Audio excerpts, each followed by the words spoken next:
Hey everybody, how you doing? Frostbite here. I have on panel with me Just Stack It. Hey brother, appreciate you joining in today. Not a problem. Thanks for having me. It's like mute.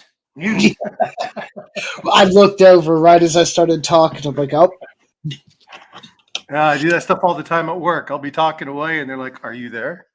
Are you there?" ours, we don't use video. So it's pretty apparent if most times, if you're talking, somebody will chime in and say, hey, like you're on mute. Have you have you ever seen that video that was done with the guy who they're in the meeting area, and it's like, "Hey, how you doing, Mark? Come on in." And then it's like, "Hey, Tim." Uh, uh, uh, and so it's basically like this Zoom meeting, but it's in video form. So people randomly jump out. Then you see some dude talking, but you can't hear him. Hey, Annette, welcome. Thanks for coming in tonight. How are you doing? No, I haven't seen that, but that's hilarious.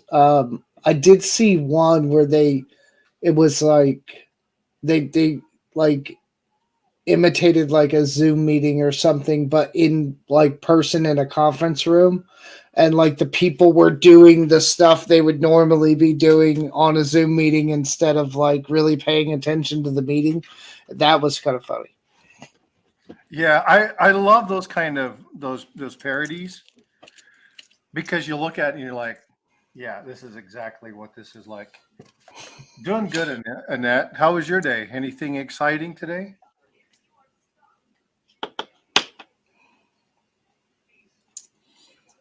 Hello, Annette.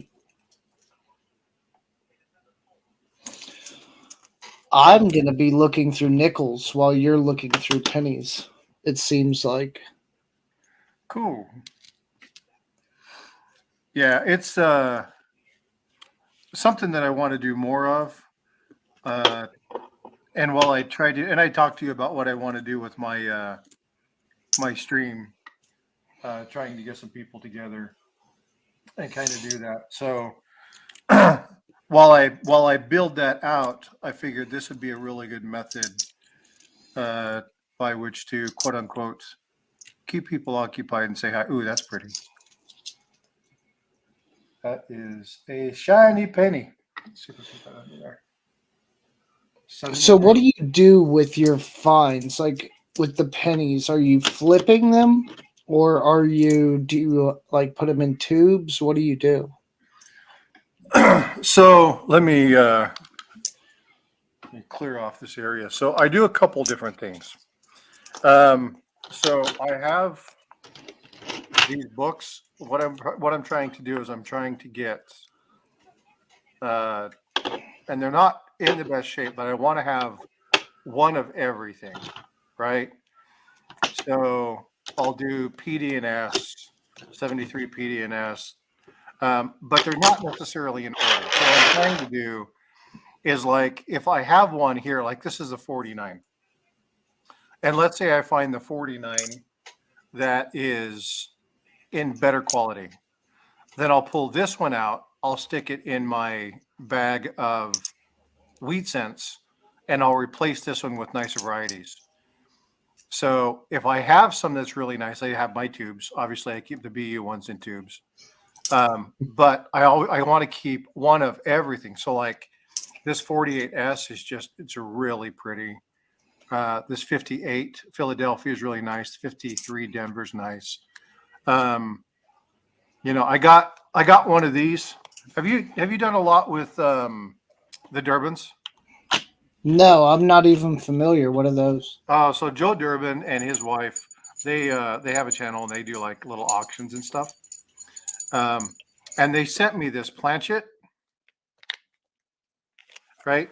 And it's just a zinc planchet, and they put their little YouTube thing on there. It's just a cool little thing, if just to say hi and welcome. Thanks for jumping in. Hmm. But I joke around with people, and it's like it's really nice, but I wish I knew what year it came from. Right.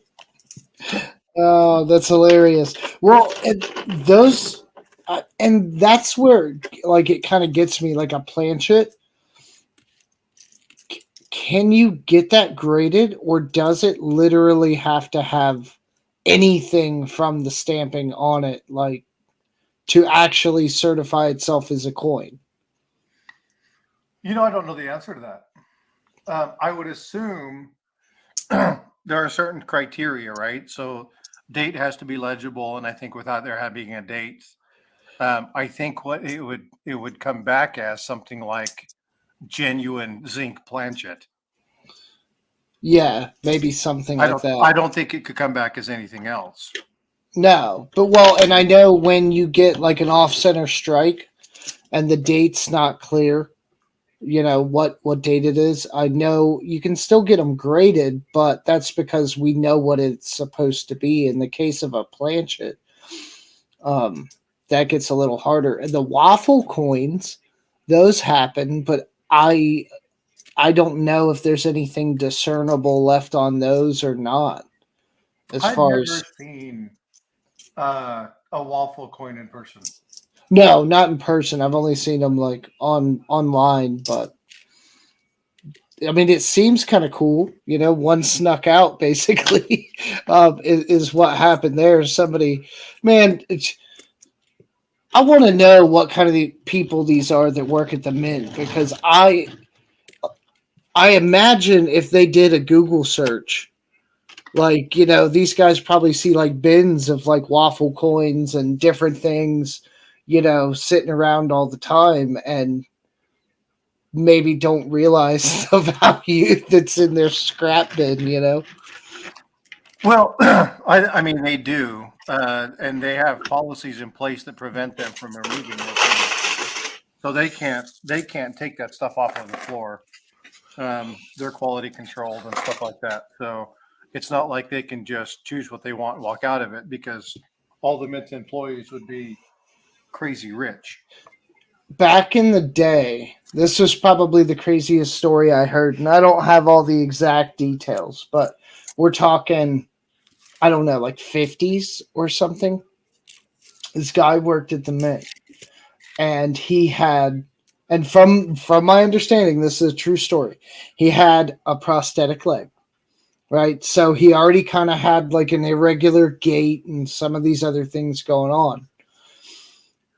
And don't quote me, but he worked there for a really long time, and at some point somehow became disgruntled over like pay or something, and he hollowed out his prosthetic leg and made a compartment in there that he could put like gold bars in, and he was walking out of the mint quite literally with gold bars stuffed in that leg for a while, for like a long time, until somewhere somehow they caught on, and he gave it back, and I'm sure he got in some kind of trouble, maybe even some jail time.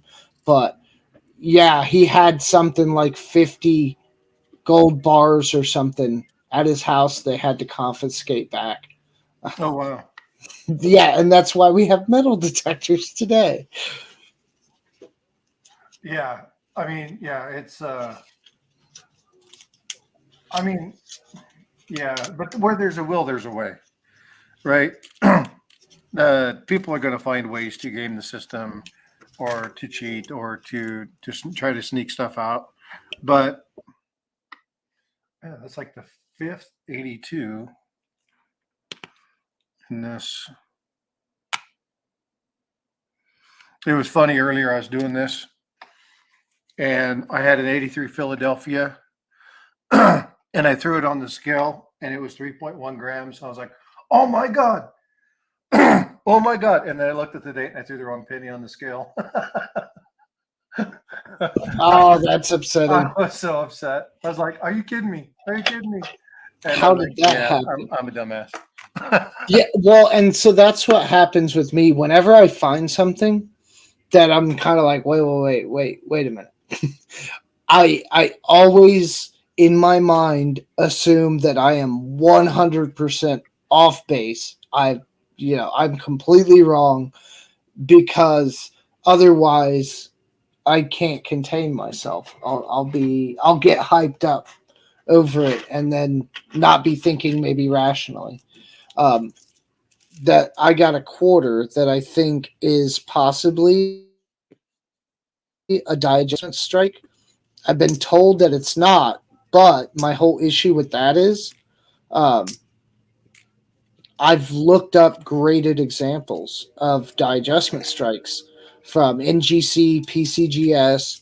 I think PCGS calls them test pieces, but it's the same difference. Yeah. But they all look identical. They all have the same exact characteristics as my coin. And I've even looked up ones from, I don't think I've found one of the same year. It's a Connecticut state quarter, but I found like one year off. Like I think it's a 99. I found a 2000 state quarter, and it's a spitting image. Like to put them side by side, you're like, yeah, the same thing happened to these coins. So I am gonna send that in at some point and get it graded and see what it really is. But That you just know, looks so weird. I know it's 62, but that just looks weird. man, that's how how does It's that got to get just be struck that damage. way? Um, I'm sure it's probably just damage where the something smacked the metal and it just pushed the metal over and up. Yeah, I had a 55 that looked like that. Like the five was kind of disfigured, and the Yeah. only thing I could come up with is something like kind of bulldozed it, and it must have been a long time ago because all the patina was there to make it look like a normal surface. I let that one go. The coin damage, that's almost like a whole nother thing. I mean, looking at some of these coins, you almost have to be like a junior CSI and trying to figure out could this have happened any other way. Yeah, I when it comes to really old coins, if I have any questions, I just get somebody on and say, "Hey, what do you see?" Because and sometimes you can't do that. You have to actually be there looking at the coin. But Yeah, places like Variety Vista and things, they're somewhat helpful, but I feel like they're more confusing sometimes than they are helpful because they'll show you on a given variety, they'll show you all these different aspects of the coin, but there's nothing going on with those aspects. They're just showing you to show what the die was doing in these other areas of the coin.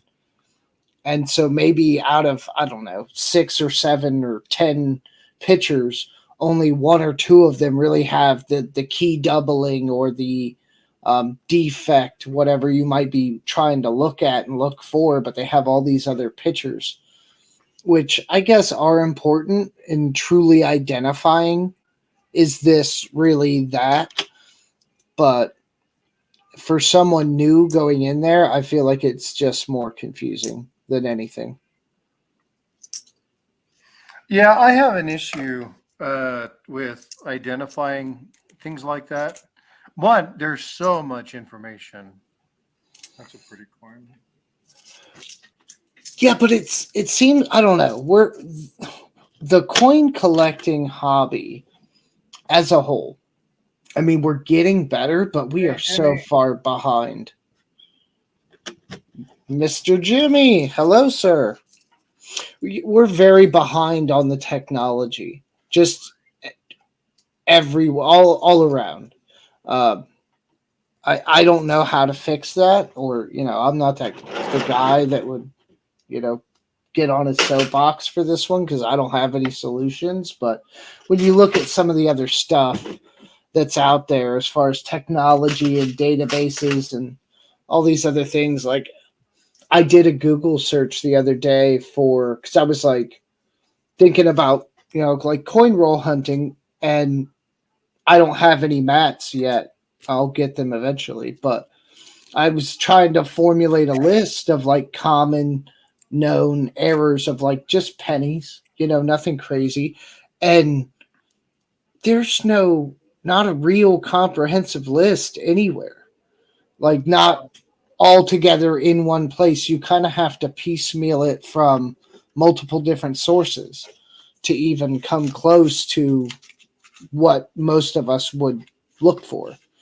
So it's stuff like that. I mean, there's got to be like an application that you can just feed the data into and it can build on it. And I don't know. It's upsetting. Well, what I do is when I'm looking at these, I look at, I choose like the 10 or 15 that I'm aware of, and that's all I look for. Yeah, yeah. Right. I'm I mean, I I'm the can't, same way. I have tried doing that and I get so mixed up that I probably end up missing more than I do if it's like, okay, I'm looking for the 92, the 98. I'm looking for the 83. I'm looking for the uh, 2021s, like the die Mhm. crack of the head, crack of the shield. I look for 2017 Ps just because I keep all the 2017 Ps that I cross.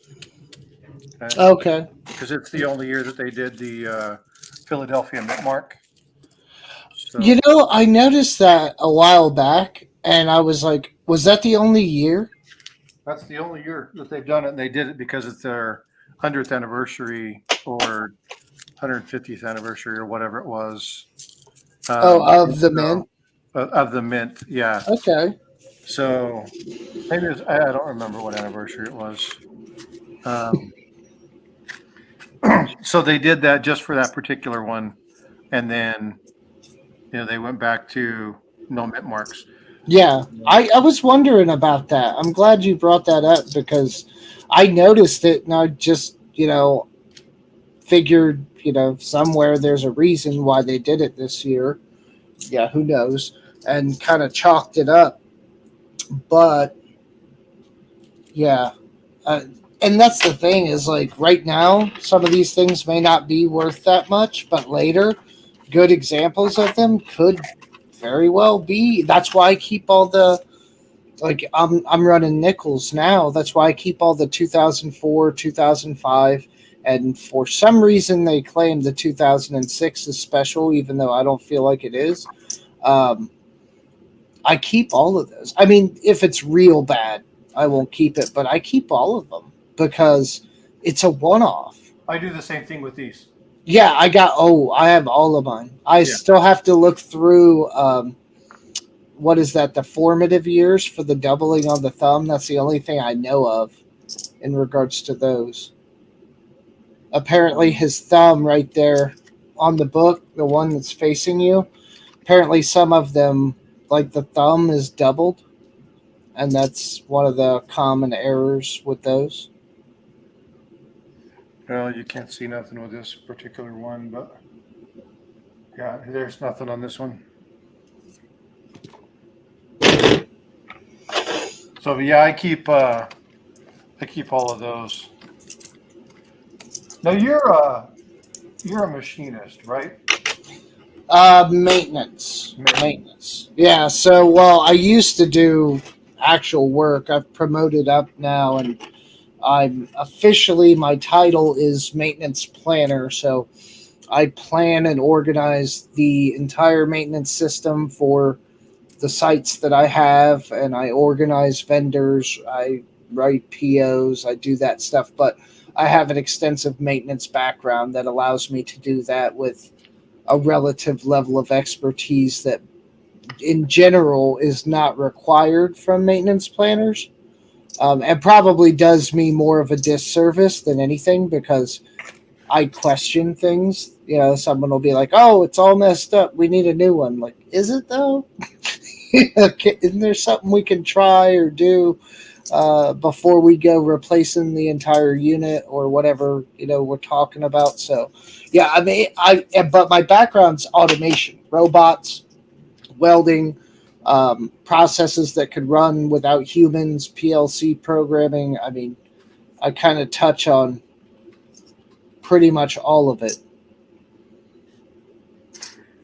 That's really cool. I did when I was in the Navy. I did obviously we do maintenance on our own systems, um, but I jacked myself up and can't work in that field anymore. So I crossed over and now I work in Medfield. But it's more program management, process improvement, strategy, things like that. So, like, do you have like a Six Sigma certification? So I have my green belt, and I Okay. was working on my black belt, and I changed roles Mm. to a new position, and because I changed, I had to start over Oh, really? because it didn't carry well because it was Like, something done within oh, departmental. yeah, like unrelated to the Yeah. other previous. So I get it. I went to a when I left the company I worked for and went to a different one. It won't follow you. It's not like I was doing it through a university, Right, right. right? Yeah, So a lot of those certifications don't follow you from employer to employer. It's, I yeah, mean, I so get why they do it, but it's upsetting. it was kind of a bummer. I mean, I would have if I would have been able to, I could have basically completed the project in about 3 weeks because we already had all the data, we already had all the information. Um, but I just kind of was like, well, I'm going to lose it. I mean, it's done. So I just kind of gave up on it instead of really pushing. I'm kicking myself because what I should have done is just push the implementation project, signed off on it, defended it. You know what I mean? And but Yeah, hindsight 2020. I helped somebody get theirs in that I was a part of the project. I've never tried to go get mine. I don't think, at least where I'm at currently, it wouldn't really matter. I don't think too much. We have our own processes for most of those kinds of things. But I helped somebody get theirs. It was like a college student, like intern, and they were doing a project, and I went up to Detroit and helped them with that. That was kind of fun to kind of see the process. It was overseen by somebody who already had their certification and kind of, let them run the project, but followed up on everything. Hey, CS is in the house. What's going on? Oh, there he is. How are you doing? He's in Yeah. between his 5 jobs. That's that's how it's Yeah. done. Are you coming to us from work today?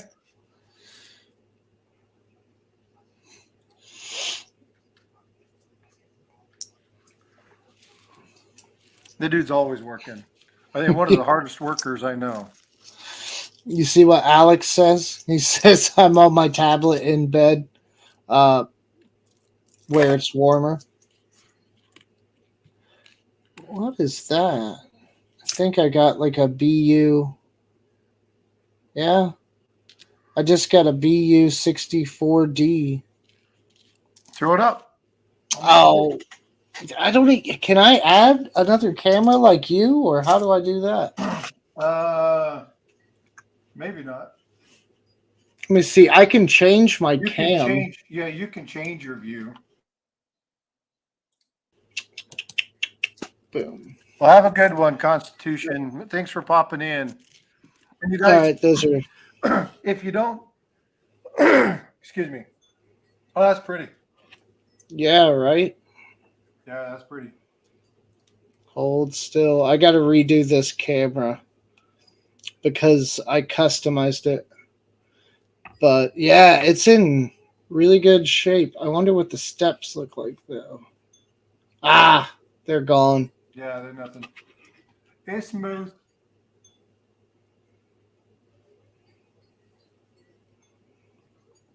Isn't that crazy? The coin looks beautiful, yet the steps are just gone. How is Yeah, they. Well, you know what I started to do, and I know this is kind of people will be like, why? I started looking at coins that were 2022, 2021, and slabbing the ones that have full steps and putting them away. Oh yeah, Just like take what kind of like 10, 15 of slabs? them, Just and like a case of some kind. yeah, and well, I'll just keep like a tube, and then just throw them in there, or I'll take like my books, right? I'll take my books like so. These are my wheat cents. So if I find them, I'll throw them in that particular book or whatnot. And I've got one for Indians. I've got one for uh, Lincolns. I've got one for nickels, pennies. Like this one is all my dimes. I don't have a lot of dimes. I hadn't collected a lot of dimes until recently. Like if I find one that you got uh, full torch or something like that on the Mercs or you know what I mean. Oh yeah. Um, and what I want to start doing is I got this from uh, who the hell did I get this from? I want to say it was Joe Durbin. I want to start collecting the dimes like this, In the three where pack. it's PD&S. Yeah. So instead of taking 3 slots in my book, it's one. Yeah, I saw those holders or flips, I guess you could call them. And I was now it makes more sense seeing the books. I mean, I guess I knew the books existed. I just never really knew, Yeah. a lot of people used them, but it looks nicer Well, and it than just takes up so much room because if you have 3 coins, it takes up an entire row. Where no big flips didn't give me that big flip. big flips. Um, that's an interesting point though to make to save the space, which is in those books. I mean, that's if you could save a third of the space, then that's a lot more cost efficient than the other Yeah. alternative, right? Yeah, and so what I try to do is I try to make sure that I think my son's going to stick his head behind the green screen and hand me a beer. But you can't see him because I don't have him on that camera. Well, there you go. Thanks, brother. Oh, I'm gonna take that down. Huh? I'm gonna take that down. Yeah, because I already got one open. Wanna keep it here? No, Put it- I'll get I'll put one it in by some the time I ice. finish drinking. Alright. Thanks, dude. What is I going have on? with this one? we have the green screen, so when I'm showing the camera of myself Mhm. and he pops through the green screen, you just see his mug show up out of nowhere. It's like, woot, like he passes through this veil, and he loves that effect. So he'll bring me water and beer and all sorts of stuff just because he likes to see that effect.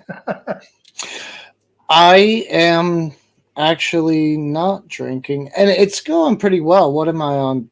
Officially, I think day 12, which it was not a problem. It's nothing like that, but I so far it's not working. I mean, I guess for things like this maybe, but my idea was if I wanted to like sit down and relax, I would instead do something productive, shoot a video, right? Try to write a video idea, list something on eBay, just anything productive rather than sitting around and having a beer. So So I don't drink hardly at all. right, But when I'm sitting here doing this, I'll sip on one, right? yeah, yeah, and Um, I was pretty much the same way. I maybe on like a weekend if I didn't have much going on, I might have a few more, but it was like I said, it wasn't a pro. Oh, look at this! My roll is littered with pennies. That's that's funny. awesome. I love the toning on this penny. I had some theories and some of my chat. Oh my, there's 3 pennies in my nickel roll. the chat had some ideas as far as how that occurs, and a lot of people have said, and I haven't tested this yet, but they've said hand sanitizer during the, uh, some people were like soaking their coins in hand sanitizer and alcohol and other things, and not really cleaning them off, just kind of letting them dry. And they think that some of those newer looking rainbow toners are coming from that, because I have one. It's a penny somewhere, and it's like, I call it a galaxy penny because it's like pink and little bits of purple and red and golds and like just all these colors in the toning that you just don't ever see, especially on a penny. So No, I'm sure it's artificial, but it still looks cool, and I'm keeping it. Well, one thing that I found, having moved around from different locations, different humidities, and things of that nature, is that depending upon where I'm at, I've had silver eagles Mhm. that were starting to tone, and because of see anything on the thumb, let me check this out. And because of temperature and climate and humidity and heat, yeah, nothing on the thumb. My coins will tone in different fashions, Mhm. and so like when I was in Arizona, the coins tend to be more of the reddish orange. So I would get that reddish orangish tone. And then when I moved here to Texas, because of the higher humidity, um, I started developing an inner layer of blue. Now they're protected. They're in, they're in a climate controlled environment and stuff like that. But I've noticed just the geographic location changes toning. So there's so many things. Whenever I look at, if I'm shopping for a coin and I Mhm. see something that's overly toned, I don't even I don't even look at it. I have a few. Um, this is a weird one. I don't. It's like it got dipped in acid or something. Like different parts of the coin are like eaten away at. I'll put it up. I'll show you. Science Just experiment. um, yeah, I don't know. It's very weird. Let me get the camera switched here. I've gone through almost this entire box, and I've only found one wheat cent. Oh Like wow, that's nothing. not very good at all. No, it's Yeah, if you horrible. look, like all these brown spots, some of them are a little surface based, but if you look at where it's like eaten into the head, it's almost like a zombie coin. And then what got me the most was this rim. See if I can readjust this. Come on. You kind of see like it's eaten the. I'm guessing it's some form of plating. It's like eating it away. I don't know what happened to this thing, but it's, yeah, some kind of acid or something. Hmm. Very interesting. Interesting. The Constitution says they look like aging spots, and he would know. 42 is still young. Don't go making me Oh feel yeah, any older than I do. he's way younger than me. I'm turning 40 in a couple months. And Yeah, so I I don't feel any different. I'm sure I won't then. Um, it doesn't affect me that much. I'm gonna get old. I don't really care.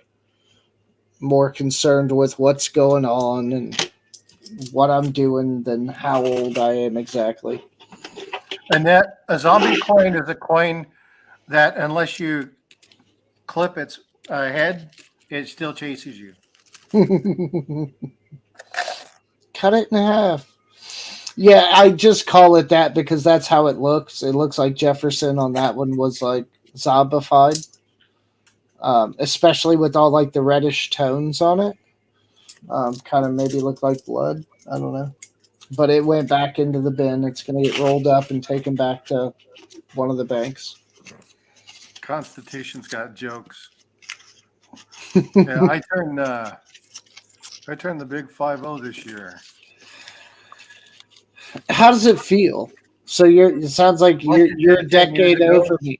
Does it feel any different, or do you still feel Nah. like a big kid? No, I refuse to grow up. You're only as old as you allow yourself to be. And I mean, okay, so your body tends to creak a little bit more and stuff like that. But I mean, I'm still fairly active. I need to be a little bit more active. I lost a lot of my motivation after getting COVID, and it just kind of jacked with my lungs. Oh, really? Yeah. Not quite the same afterwards. No. It. I had lung issues anyway, due Oh, to issues that I experienced when I was in the service, and so over the years, and I've done uh, triathlons and half Ironmans and things like that over the years. But the 2 weeks I had COVID basically like undid everything. oh. Um, So so basically, you don't have that same kind of capacity and stamina back. Is what you're yeah, saying? it's just not there. So I'm slowly getting it back. Do lots of walking and stuff like that to try to gain back um, that uh, pulmonology, thing that I used to have, which was what am I thinking of? I'm getting befuddled here. Um, Like, the plasticity back in my lungs. oh, okay. And so, and I apologize, I'm over here hacking. Um, You got that beer? allergic to cedar. So they asked me what I'm allergic to, and I was like, Texas. Well, and that's funny that you say that because a lot of people from this region were known as like the allergy belt or something to that effect.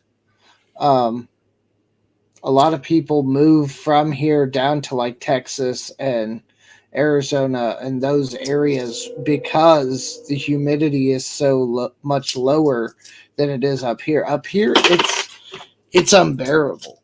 I mean, it's Oh like yeah, yeah. 65, 70 degrees, but it's like sweltering because it's so humid out. Oh, and it makes a huge difference. Oh yeah. Huge I difference. When I went to Mexico for the first time, like I didn't know what to expect. Sorry about that. But it was hotter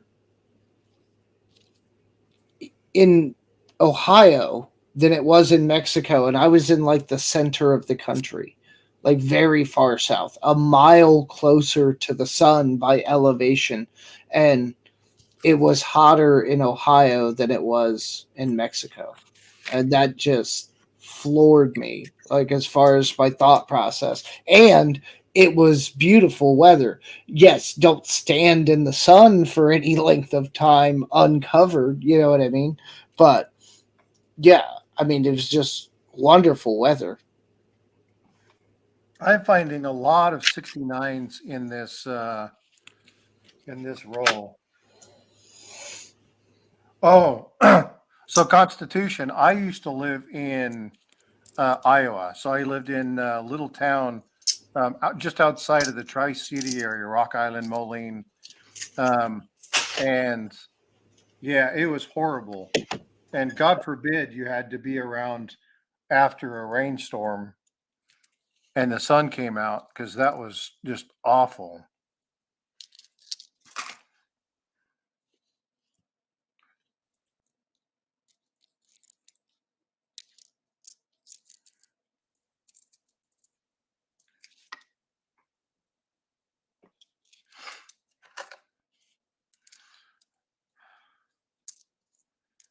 So is everybody having a good day today? See a couple people in chat. And if you get, again, if you guys are in, but you're not chatting, put a dot or something in there just to make sure that the views show up. It really helps the channel out. That way I get credit for the people that are here. I got a really old wrapper here. I mean, it's the modern, but it's just beat to heck and back. I'm going to pull these out and see what's inside. So Constitution, I used to do the same thing when I lived in Iowa, and we actually on occasion, not very often, but on occasion, we will actually get lightning bugs down here where I'm at in San Antonio. And so I love just sitting out on my back porch and watching those things. I'm always fascinated by lightning bugs. They're crazy cool. And I don't know why, but my none of the emojis are working on my stream. I see a couple. It depends on if Streamlab has them in its database. The same thing happens between Apple and like Android users. If Apple has one that Android doesn't and somebody sends it to you, it comes up either not at all or as like, basically some kind of error box that doesn't show anything. Yeah. The ones that we used to catch in Iowa were kind of a like a lime green, where the ones down here are like that's the color of the ones that we used to get. Their butts would flash that phosphorescent color. The ones down here are kind of more of an amber. They're kind of still a greenish hue, but they're more of an amber color. Oh, here's a really nice 56 P. I mean, really nice considering its age. Not anything mint state worthy, but I have women say the same thing about me. well, yeah, especially as we get older, right? I asked my wife the other day, I said, do you have a problem with me being upstairs streaming? She's like, no, please continue. Yeah, it's quiet.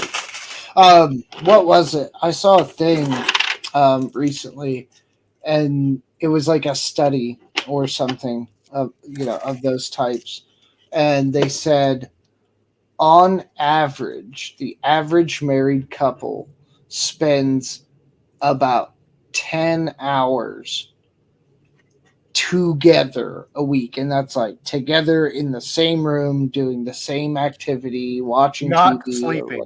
not sleeping. Like, and I hate to say it, but especially if you're like two busy people,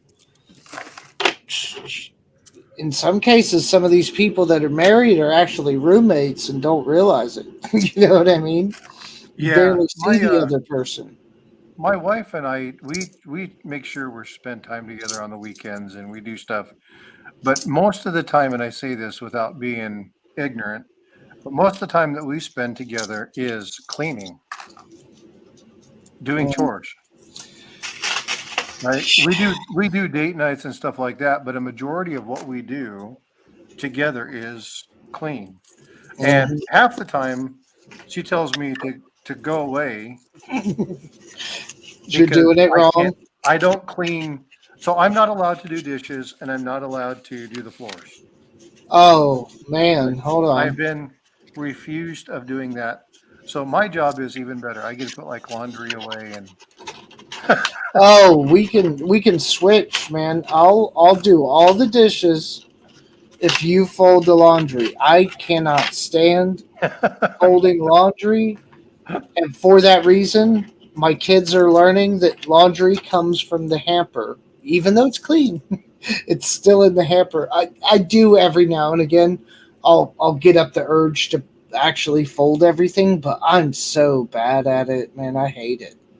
It just Yeah, so feels like a waste. we fold everything, but it ends up in one of two places. It either ends up on top of our dressers, or it's on top of the laundry machine. And we just have to go in there and get our stuff, and then we go visit the laundry machine, I'm laundry before we go hit the showers and make sure we have all the stuff that we need. I'm still trying to convince a 10-year-old girl that she can wear a pair of jeans more than once before they go in the dirty clothes bin. I'm like, I mean, if, yes, you spilled something on them or you were out the outside playing or whatever, then yeah, maybe. Do you But get a I'm whole like, day out of them? I get a couple of days out of it. My No. jeans, I work at home, man, most of the time. So I don't get dirty, and I'm trying to teach my kids because like it'd be like a week, and my daughter's like, I don't have any jeans. I'm like, what? What do you mean you don't have? They're all dirty. I'm like, in a week? Oh, you're there's no way. You know, You're wearing four it's pair a day? no. She just anytime anything happens, she just change them Is she a and golfer? a golfer, no. Yeah, well, golfers usually wear two pairs of pants just in case they get a hole in one. I knew it was coming, and I still didn't see it. I'm like, it's a dad joke setup. It's a dad joke setup, and I still missed it. I am going to do what you were talking about earlier, though, and Thanks for the actually clarification. start Yes. ordering coins from the one bank that usually doesn't like. Oh, I had an okay. So check this out. I don't normally. I usually like we were talking about. I try to dump at the one, right, because they don't like giving me coins, but they'll take them. And then the other one's the one I primarily try to get from. So a while ago, I went in there and I dumped a bunch of halves that I got when I was traveling. One of the last few times, I dumped a bunch of halves that I'd searched through, and I don't. I mean, in general, I've gotten a little better at it. Um, like trying to count it up myself. And if I have boxes and stuff and they're even numbers, it's easier. But a lot of times I keep things so it's always less than a box or this and that. So if the teller tells me you have $86 here, they're the counting professionals, right? I tend to believe them. So I'm like, okay, I thought it was more or whatever. So apparently, when I went to take these halves and whatever other coinage I had in to turn it in and deposit it, um, and unbeknownst to me, somehow the teller shorted me, right? Like miscounted. And so when I was in there today, she saw me and she's like, "Oh my God, thank God you're back. I haven't seen you in a while. Here's $50. I shorted you last time you were in here."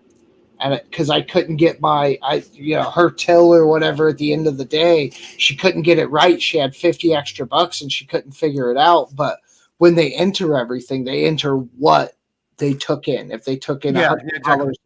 right? So she said she whittled it down to the halves, and she had 50 extra dollars in halves, and she goes, that had to have come from you dumping that whole box. And so she was like, yeah, here's your 50 bucks. And I'm like, well, I mean, thanks for being honest, but I didn't even know, because I kind of trust them to do that stuff correctly, right? Well, and that's it's really good that that they do that kind of quality control. But yeah, they have to account for every coin, right? It's not like you can just say, oh yeah, well, somebody came in and they brought in about 100 of these.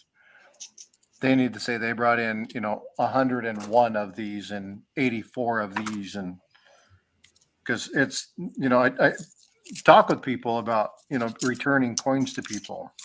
Mhm. And one thing that a lot of people don't understand is that if you return, like the coin stars have spoiled people, Mhm. right? They really have, where people just do not understand what needs to be done. But when you take a bunch of rolls in, you pretty much know what you have, right? These Right. guys have vaults and after boxes and boxes and boxes and boxes, and they have to inventory that stuff all the time. Mhm. So to have them order stuff for you, and then for you to take it back, sometimes really upsets them because now they have to sit on this inventory. And so like you're talking about your situation where the bank works with you, Mhm. where they're not actually ordering you items, but they're just dipping into their inventory to help because they know you're going to be bringing them back to them. That's less of an issue, but most people don't have that. Oh yeah, no, they're very, and I don't have a business account, but I've been with them for probably I think going on like somewhere around 13, maybe 14 years. So, and I actually do those surveys, like when you get a survey from the bank. Um, I actually do them and give them like real feedback, like good feedback and review, to the point to where a couple times they've actually called me to discuss, like, oh, you had a really good review. We wanted to call and talk to you, and I'm like, they're awesome in there. They treat me really well. They make sure I don't have any outstanding needs, and if I have questions, I mean, I don't know what else to say. They're just awesome, and I've been there. I've seen that entire lineup at that bank change probably 3 or 4 times. You know what I mean? And everyone that's ever been there has been nice and helpful. So um, I do those things. I also bribe them with silver. I've given all of the tellers in the the what I'll call the normal generation. Um, I've given them all silver rounds, 1 ounce, um, gram bars, and things like that.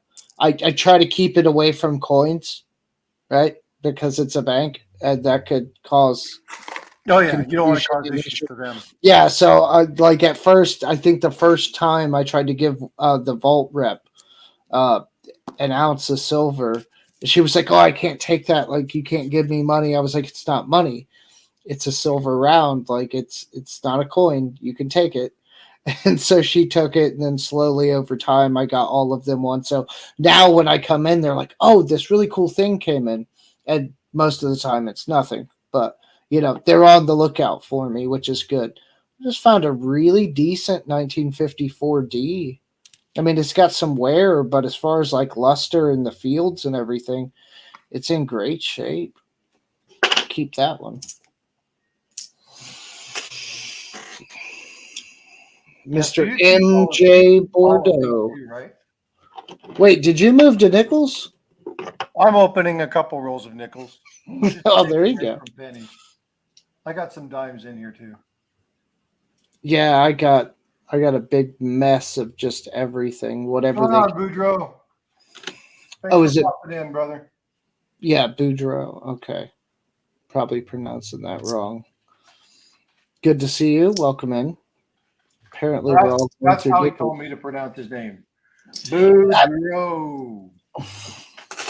It makes sense looking at it now, but I mean, I've pronounced plenty of names incorrectly. I'll usually fix it though once I get told. You only got to tell me a couple times, and then I usually get it. Um, have you ever found a speared bison? Nope. Yeah, me neither. I've seen one though in person, a slabbed one and I want to say I forget which grading company it was. I want to say NGC, but I think it was like somewhere in like the 350 $400 range or so. No, I have not, unfortunately. Yeah, Um, I saw a three-legged buffalo um, graded. They wanted 1,200 for that. They let I me was hold it and everything. I was watching Coin Crew, Hmm. and I asked him, I'm like, "Do you have any of these?" And he's like, well, "Hold on." And he went and pulled a couple and showed them to me. Of the Yep, speared the bison. three and a half legs, Oh, all that stuff. really? And I was like, He's "That's so cool." just sitting on them, huh? Yep. I mean, if somebody wants them, they sell them. But Yeah. I I realized something, and now I think it's hilarious because I mistakenly ordered a coin and sent it to my ex-wife's house because apparently I didn't update the right eBay address. Don't ask me. Um, so that happened. So that's gone. Um, but I was just looking through some stuff I received the other day because I bought a bunch of stuff there at the turn of the year, and it took this individual for no apparent reason, and I'm not bothered by it, but it took them a while to send the package out, and it just came the other day. I guess I'm smart, or at least I'm saying I'm smart because I needed a 1979 variation two, which is the clear S um, dime clad dime, and I need it for my book, my Rosie book, and I that's the dime I bought and sent to my ex-wife's house on accident. So I was just like, I chalked that up. Well, apparently, I don't know if I noticed this or not, but I bought a bunch of slabs from him, and I'm guessing I must have realized at the time and have now forgotten, but he had a 1979 variation 2 S in a damaged slab. Like it's badly damaged. It's still intact inside, but the slabs SOL. Uh, and so I get to break that out and put it in my book now. I can't wait for that. oh, that's cool. Yeah. Is that at your coin shop? No, no. That was one of the YouTube auctions.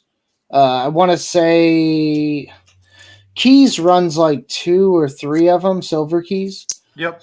Or I don't know if she runs two or three. And one's flea market, one's early bird trade day, and then there's one on Sunday sometimes, and I forget what she's calling that one. But there's a couple different names, but they let people come up on panel and sell stuff and do things like that. And that's one of the people that was selling items. I want to say it was Southern Coin, but I'm not sure. Um, but yeah, I must have had the forethought to buy this knowing that I needed it and that I had messed up that other chance, I'm guessing. And so I get to break it out of the slab now. Very, very carefully because I don't want to damage it. But that's going to be kind of fun. Hold on just a second. So I'm trying to figure out this stupid bot thing. Okay, the Streamlabs? Or okay, well see, Nightbot. you're I, on you're on StreamYard. I'm on stream. Assuming it works the same, but I do Streamlabs, so mine's a little different. I would think. What's it doing No, or not that's doing? I have it to where you can't respond too quick, and I didn't realize that.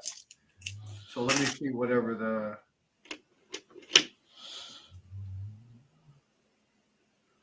1948p. We'll put that in the pile.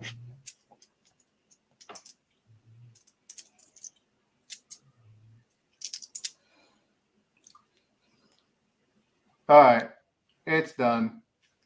What's Nightbot done? shouldn't be a pain in the butt. Oh, okay. You changed the setting. Yeah, I'm just playing with this. My son was like, you do IT stuff. You should know how to do this." I'm like, "Yeah, well, no." What is going on with this one? That's a weird nickel.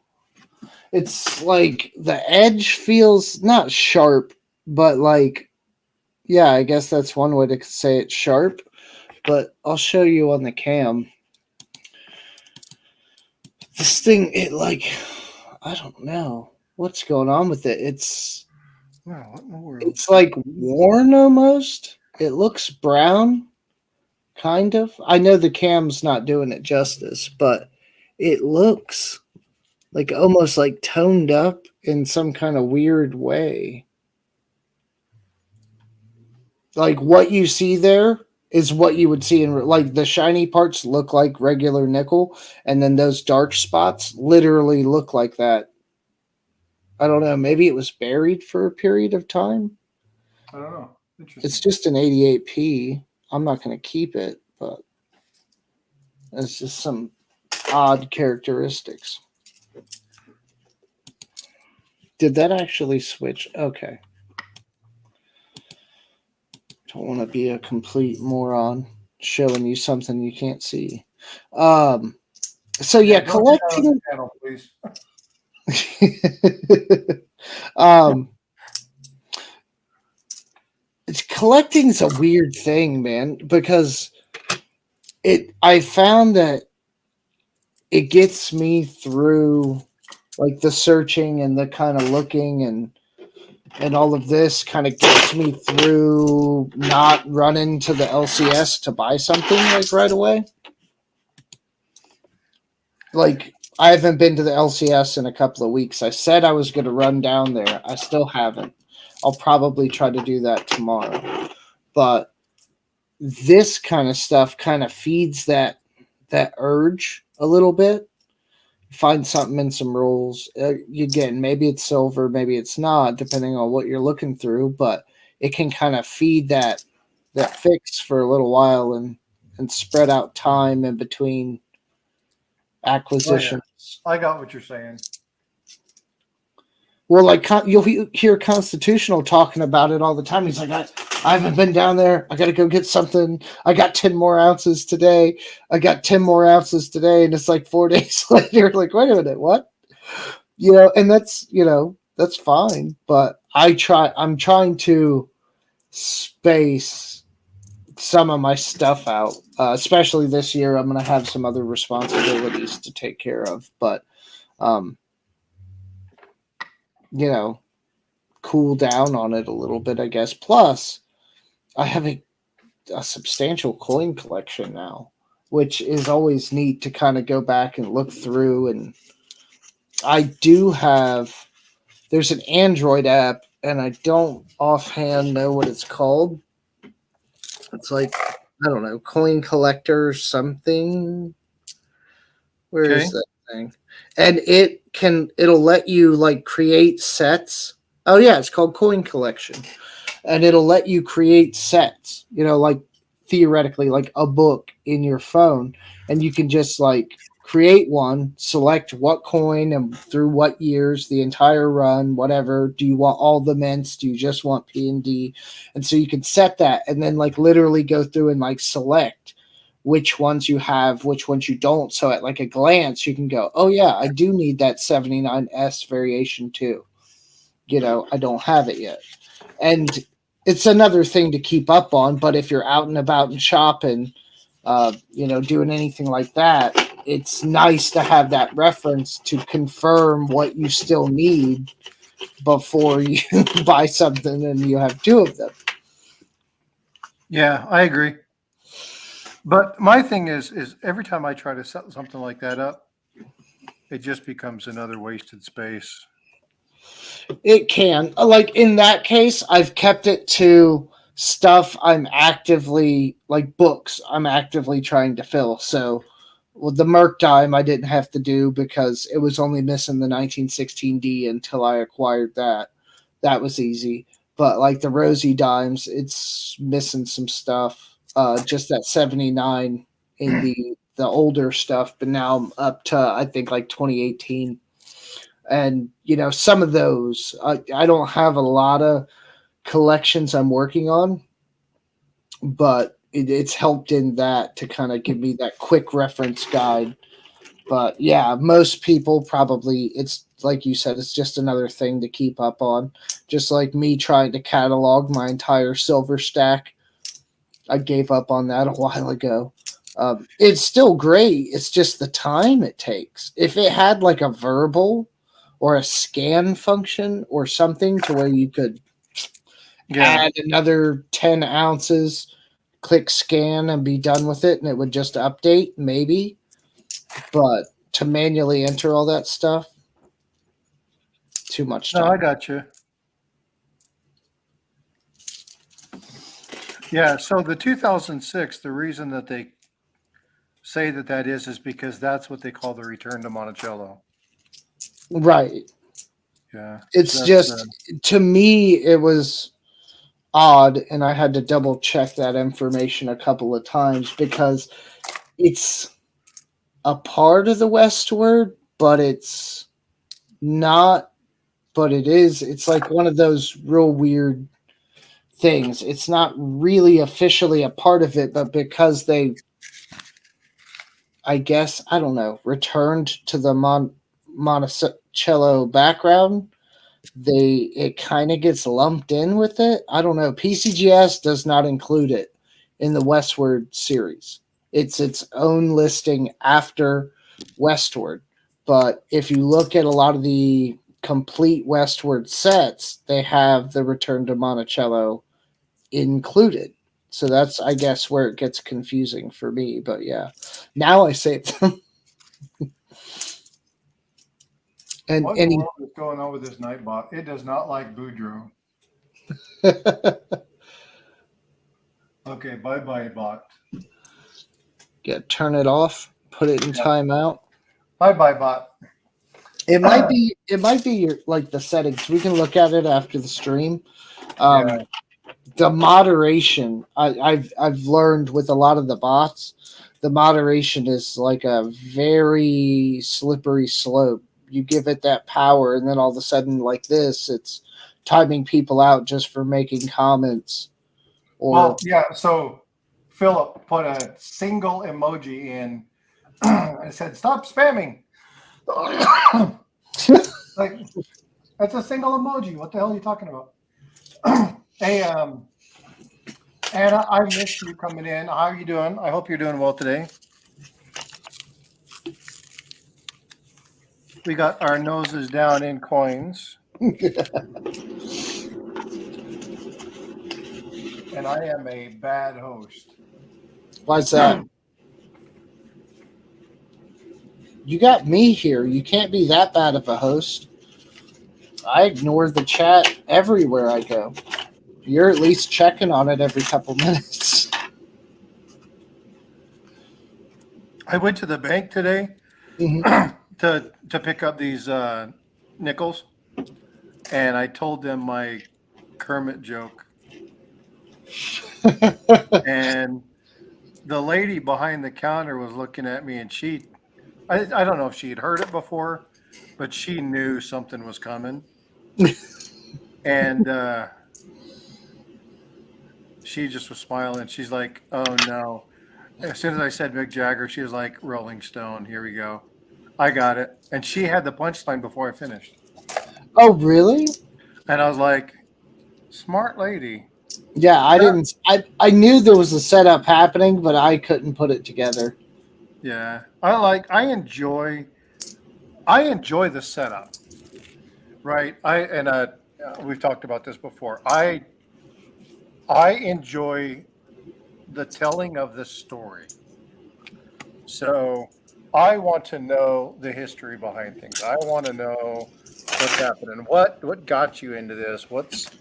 Tell me a little bit about you, because we just don't do that. I mean, we take pictures of our food and post it, right? But we Oh, don't tell stories about, what did we do and what are we thinking and what did you go through? What did you experience in that situation? And um, I enjoy that kind of interaction. I don't get it enough, but I agree with you. Well, in the right company, I will say some people I'm like I'm ready for them to stop talking, and I know that sounds bad, but it's that's all in like I guess your personal like would this person be in your friend group or would they not? Like you know what I mean? Or would you hang out with them or would they be a coworker? Kind of thing. Uh, so yeah, as long as they fit into that category where we mesh well and we can have a conversation, then yeah, I like that, but I don't get it enough. I don't think in any kind of real aspect. The YouTube has actually been filling that kind of need, I guess, Yeah. more so than anything. I mean, even this is I'm a single dad. I'm here with a child or children always. I don't have a lot of adults to talk to and kind of just shoot the breeze. Do your kids enjoy coins? Okay, so I'm not forcing it, right? So it's just like anything with these kids. It comes and goes. So they each have a collection, mostly of silver and stuff, but I've given them other things as well. Um, 40 percenters, probably some 90 percenters, some Christmas copper rounds they got for Christmas. Ringmaster Ray sent me a very stuffed roll of nickels with just treasures abound in it, just odd stuff that you don't see, low mintages, some 2009s and different things. So I gave them Yeah. some of those. They have each a small collection. Like I've given them some mint sets and different things, kind of enough to like hopefully maybe later when they do actually start trying to look into some of the stuff uh, that they want to do, maybe they'll one day pull out that collection and then maybe start looking into the stuff that okay, what did he give me? And then I don't know, maybe pick it up. My daughter has and my son have helped us look through coins um, a couple of times, but it was kind of short lived. And my daughter, for whatever reason, she doesn't like the pretty ones. She likes the messed up ones, the road pennies, the damaged ones. So those are the ones that she wants to keep. And I mean, it's odd, but Is she why a not? caretaker? No, Does she like taking care of the animals and helping people who are hurt or tired or she likes having the animal. She doesn't like taking care of it too much. oh, She I got wanted the dog, and I end up taking care of the dog most of the time. So yeah, that's just kids in general. yeah, she's learning, but it's getting better. So hopefully, yeah, maybe she will be, but I don't think I don't think she was like too inclined to that. She seems to kind of want to be in her own world more so most of the time than mess with other people. Welcome, Henry. Thanks for stopping in. Appreciate you coming by. Oh, Henry's here. Good to see you. I'm going through nickels. He's back to pennies. He jumped over to nickels for a minute. I went to nickels and then dimes and then I'm back to pennies. Oh, did you? I missed the dimes. They're What? small, easy to Dimes overlook. dimes are there's not much in those to really look for. I don't know about much of the if any doubling or errors in the dimes. I know there's one something like an S with no mint mark somewhere, and a couple things like that. But I won't lie to you. When I look through dimes, I'm primarily just looking for silver. I don't really search for much else. Yeah, so I look at dimes for two reasons. I have holes in my book, and I'm trying to fill. I got like 10 more dimes to get in my books done. Um, Or I'm the same way. I'm looking for old dimes, but I don't see them anymore. And the older I get, I will say one thing: bifocals are just a common thing now. Uh, my eyes are bad enough to where I can't do anything without bifocals, especially looking at coins. I have to have enough light. Hmm. So if I was to turn off this light to where my desk is nice and clean and you can see I can't see squat. Right. Yeah. No, I gotcha. I wear Mike P works in the dark. I don't know how the heck he does that because I wouldn't be seeing anything. um these are no line bifocals, and actually I'm to the point to where I need to get back in and get my prescription rechecked because I think I'm starting to lose some of that detail. So I feel you completely. If I have just off camera, this desk light thing that I have is right here.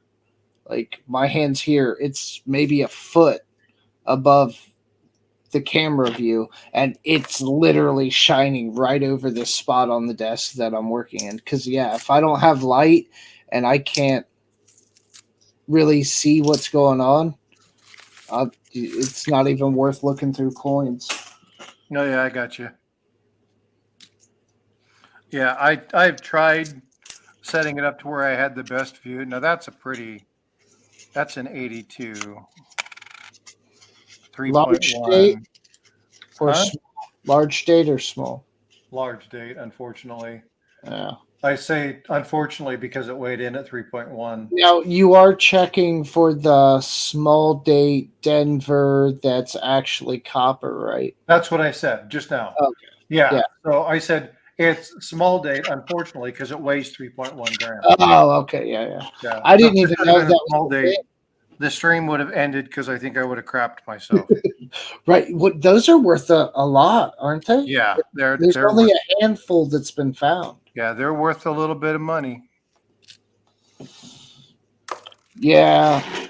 The vault rep at my bank, occasionally we'll talk about different stuff. And she's like, well, like, so what do you do this for? And I'm like, do you know there are pennies and quarters and nickels and different stuff out there that is worth, in the right condition and things, like hundreds of thousands of dollars? I said, some people play the lottery. I look through coins. Sometimes I find a nickel that's worth 50 cents. Sometimes I find a quarter that's worth $10. It's just a different form of, something to do, but there's things in there that have inherent value to collectors that everybody else just looks at and sees a nickel or a quarter. So, you know, she started kind of understanding it a little bit more as time's gone on. And she'll, like I said, she'll actually pull stuff up. One day I went in, this was not long ago, because coins were getting dry, so I did a few batches of bills to look through for star notes and things. Yep. And I asked her, I said, do you have any bills, like anything, about $1,000? And she's like, somebody just came in and brought us $1,000 in $10 bills, but they're all the old ones. Now let me preface this by saying she's probably all of like 27 or something in that range. So And like I'm, 1985. yeah, that's what it ended. I took them all, but like I thought she meant like, the real small faces, the Yeah. older stuff, and it was all just, the modern small faces and nothing real special. Um, so that was kind of upset. But again, she's looking and she kind of knows. I've even actually taken stuff in and shown her, like Morgan dollars and Walkers and some of the different coins. And I'm like, if you see these, put them away. Put them away. Let me know when I come in. I don't know if that'll happen, but you know, try to kind of educate them a bit. I even thought about. I have some old penny books and stuff.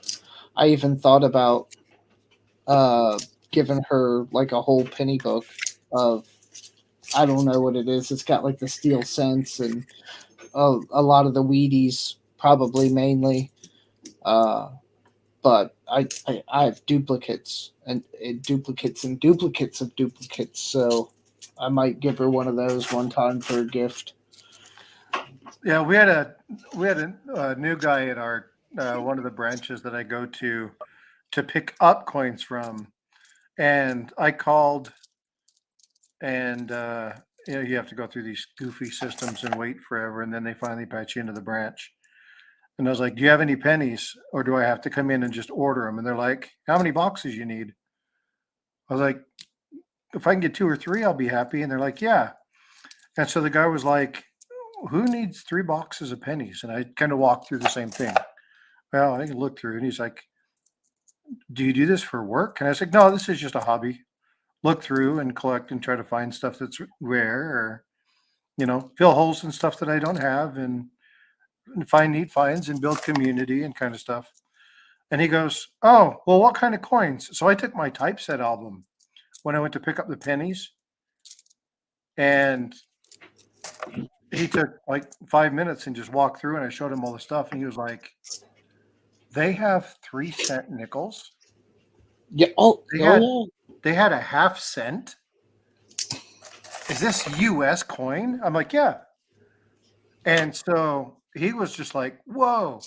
And it's like, and he's like, "Well," I'm like, "Do you ever get anything in?" He's like, "Well, every once in a while we'll get those like blue things on the dollars."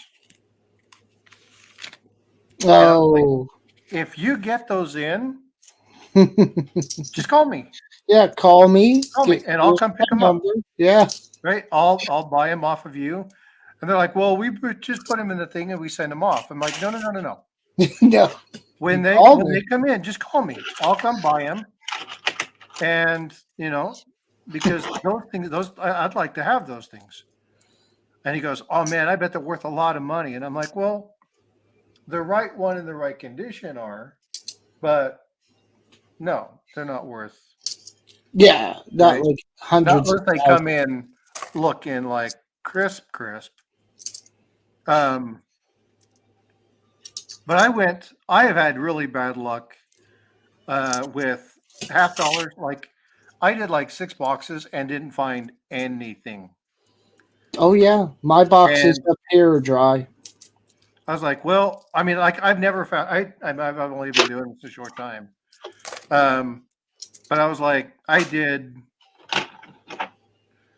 like $2,500 worth of rolls in half dollars and pennies in November and December, and found nothing. And I'm like, Oh well, is what it is. And then he's like, "Oh yeah, well, we got a whole bunch of this stuff in. We just send it back." Like, yeah. no, no. Oh yeah, especially if somebody dumps on them, like a lot of stuff, they'll just yeah. I mean, unless you're lucky and you come up that same day or sometime recently, after that and ask for something odd or whatever or a large amount of money and they have to pull that. Yeah, you don't get that stuff. Yeah. So Henry, there's a couple different ones. So the ones that you want to look for, I'll pull up something real quick. There's a couple different things you want to look for. Um, you want to look for. There's going to be blue. There's going to be green. There's going to be red, and there's going to be kind of a goldish yellow. And so our institution is stuck on the fact that somebody dumps on them. Hey, if they do, he because he found out recently that Savage. We were I don't know if he jumped into my stream or what, but he had said something, oh, it takes me forever to look through pennies, and Constitutional was like, wait, you do this stuff too? Like, I think Constitutional is the only one not looking through boxes of coins. And, he may Who are have you to talking about? start Constitutional. Oh, No, no, no. Savage was talking about looking through boxes, and Constitutional was like, wait, you do this too? Like, hey, man, I mean, yes, primarily, I'll say I started this looking for silver, but then I realized I think the quarters were my eye-opening moment, the W's. I was like, oh, okay, W quarter. I didn't even realize at first they were anything to behold. And then at some point I found out, and I'm like, wait a minute. That's worth more than a silver quarter. So I've been passing all this stuff along when I'm literally throwing money back out there like it's crazy. And so now that's why I was like, well, this is my lottery. I don't buy lottery tickets. I go through coins, finding value. And it's a lot less risky because worst case scenario, it's face value and you take it back.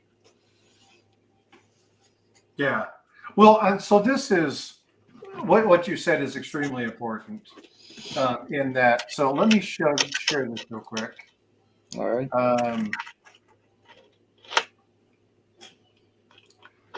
So you were talking about, or you asked the question about the color certificate. So let me just show you this real quick. Can you see my screen? No. There you go. Okay.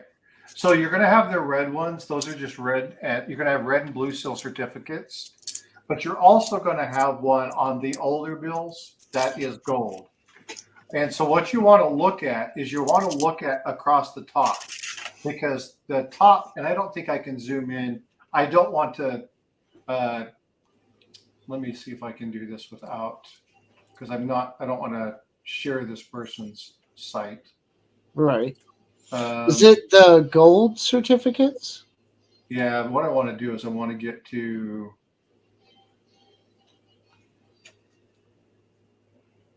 there we go. We'll just do it here. So you have different kinds of bills. So you have, I don't know if I can zoom in on this. Let me see. I don't want to be clicking on Pinterest, but so there's a couple different types that you want to look at. So everybody's familiar with the green one, right? But you have the red seal certificates, and then you have a different type of red seal that was done for specific banks and specific areas. Let me see if I can zoom in a little bit on this. There we go. You see that a little bit better, right? Mm-hmm. Yeah. I want to create an account. There you go. So when you look at, I don't care. You're going to want to look at the different colors. So you have your normal gold certificate up here, which actually tells you that it's worth its weight in gold, which is nothing because they don't do this anymore. And then they have the other one down below, which is a Federal Reserve note versus a bank note. And then they have the blue ones, which is down here, which are the silver certificates. And the silver certificates, they used to be worth, so you could actually go in and trade that particular note for that specific item. And so when the Fed stopped doing, when they stopped backing your money with silver and gold, they went to, it no longer becomes, I might get this wrong. It didn't become a bank note, but it would become a Federal Reserve note. Or I have it backwards. It was a Federal Reserve note, and then it became a bank note. No, I think you're right. Because the Federal Reserve just came about. Yeah. When was that? Like, they used to be national notes and bank notes, and then they became Federal Reserve notes. And the Federal Reserve notes are not backed by gold and silver. They're backed by a giant fart. Yeah, and And that's crazy to me. I was thinking about this the other day. Um, think about it. Back in the day, every cash register, which there were more of, right, was stuffed with ounces of silver in the change. Pre 1964. Like Yeah. it just it we think about that now because as we're trying to accumulate these things, and it's like everyone it was literally everywhere. It's crazy to think about that, and it was just normal, and then they took it away and nobody revolted, nobody, well, not at least by and large, wasn't up in arms about, you just took the value out of our currency. They just kind of like, oh, well, it's still a quarter. Everyone still says it's a quarter, so I guess it's fine. And now look where we're at. All right, I got to go tuck in the little one. I'll be back in just a few. Take your time. Daddy duties take priority. Yes, sir.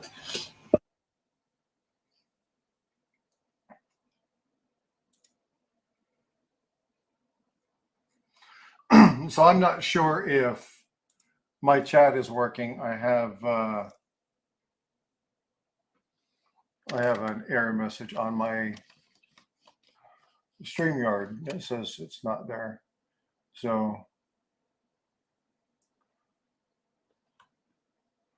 yeah, and I talk about this, and this is something that I want to do. So what I'll do while he's gone is kind of talk about what I want to do moving forward as a series, and that is to have conversations like we're having here, um, but to take like 10 to 15 minutes, just snippets with some of the people that and say, what is it about coins that captured, or what was it about your first stack, right? What was it about the first time that you held a silver or a gold bar? What is your favorite kind of thing?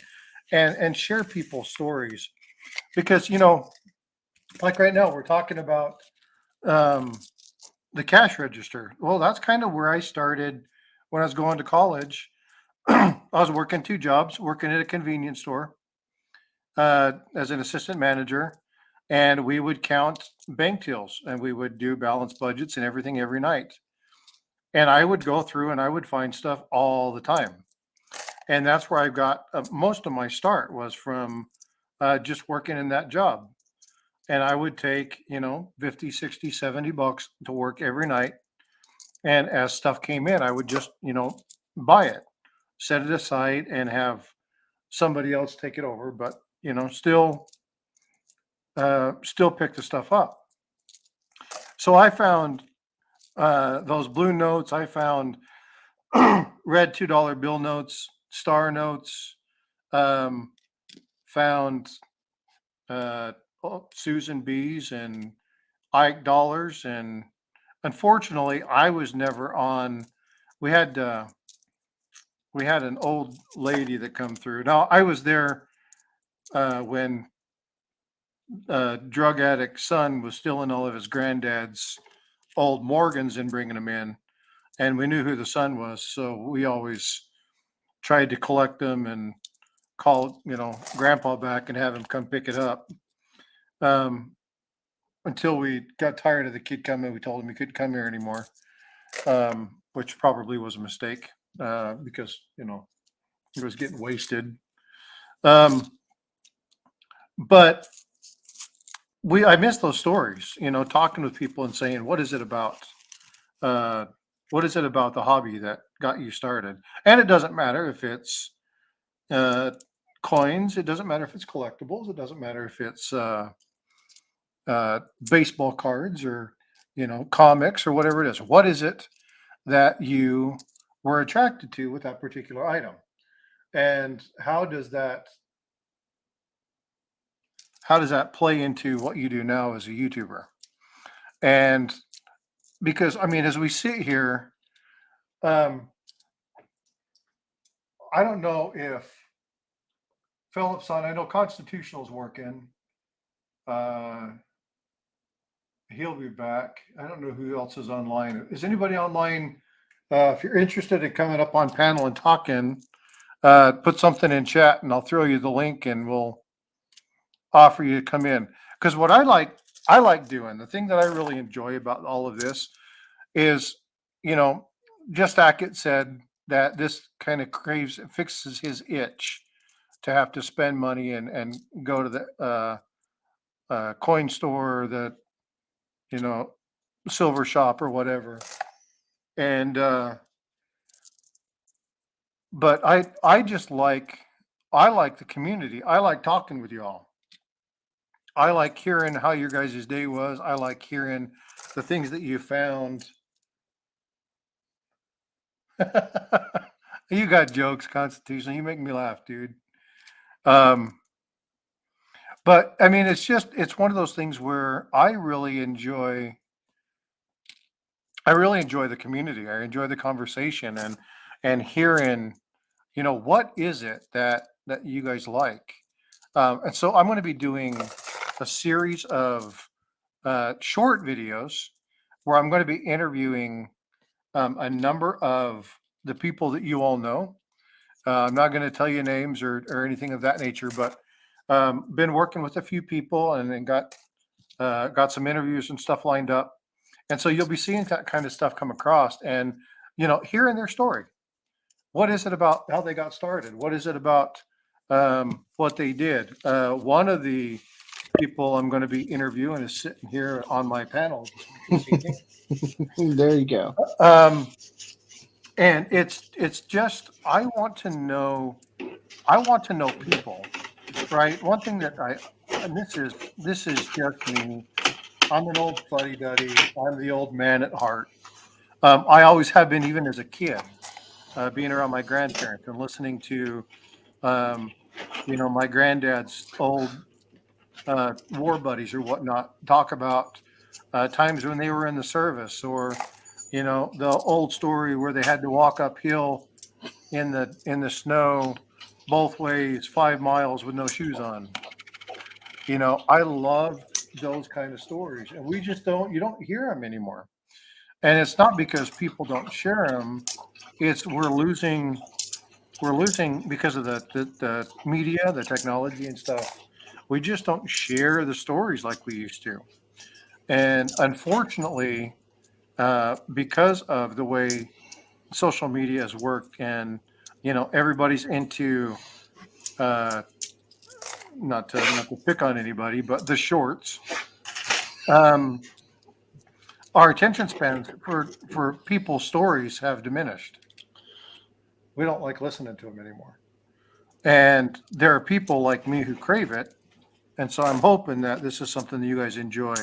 I'll be starting to do the first couple here in the next week or two. And so sometime, maybe next week or the week following, you guys should start to see those come out. So hopefully you guys find that interesting. If you do, let me know. Put something in chat. And again, I've said this a couple times. The way the YouTube algorithm works is if you're in chat and you're not chatting, I don't get the view time. And so if you can just like put a dot or something in there, it really helps me out. I don't need you to chat, but Constitutional's keeping me busy. He's trying. And I'm actually really excited to see some of those other interviews as well, because I did, what was it? I think my second actual video was a video that I titled, you know, like what started your stack. And, or, you know, I guess that's maybe a bad title, but, you know, like your road to collecting precious metals, just in general, coins, numismatics, kind of whatever. Like, where did you get started? And maybe, you know, once I'm larger, you know, I'll redo that video in some form. My dog is requiring a lot of attention right now for some reason, but You need to go outside? I don't know. I don't know. She's acting weird, so yeah, I'll check in a second. But the thing is that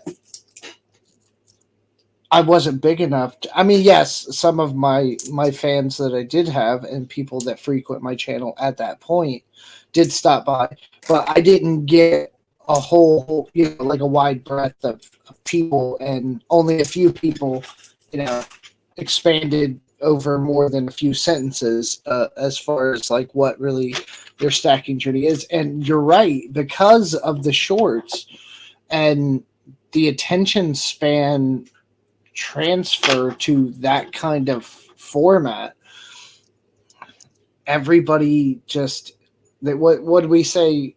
What was it yesterday? You have 8 seconds to catch somebody's attention, or they're gonna probably click off. That's the equivalent of me saying hi and trying to get out what we're going to talk about in the video. I mean, you have to, as soon as that video starts now, you have to just literally have something right there, boom, in your face, and hopefully it's compelling and kind of causes them to stay. But I mean, that's just, I guess, where we're at now. And hopefully it swings back the other way and it's a pendulum. But yeah, I kind of worry about my kids because they're being brought up like this. That's what they're getting used to, is this short form content. My son won't sometimes even watch like a whole show. He won't make it to the end. He'll get bored and then switch to something else. Yeah, and we notice this in the workplace too. When we give tasks that require lengthy concentration, Hmm. we just don't see um, people being able to uh, focus and engage like they used to. Now, I'm just as bad at it in some regards, right? If you have something you really want to do, like looking at coins, I'm focused for a long time. I have zero issue with it. But I love sitting there and watching 30 or 40 minutes worth of shorts. They're fun. I mean, it's quick. It's snappy. You get to see a lot of decent content. Um, if I see a really good short, it's like, hey, check out the whole video. Um, if I'm really engaged in it, then I'll go check it out. So, I mean, it does work. I mean, it even works on me. My problem is I have to learn how to do that. It's it looks really easy, but it is a skill.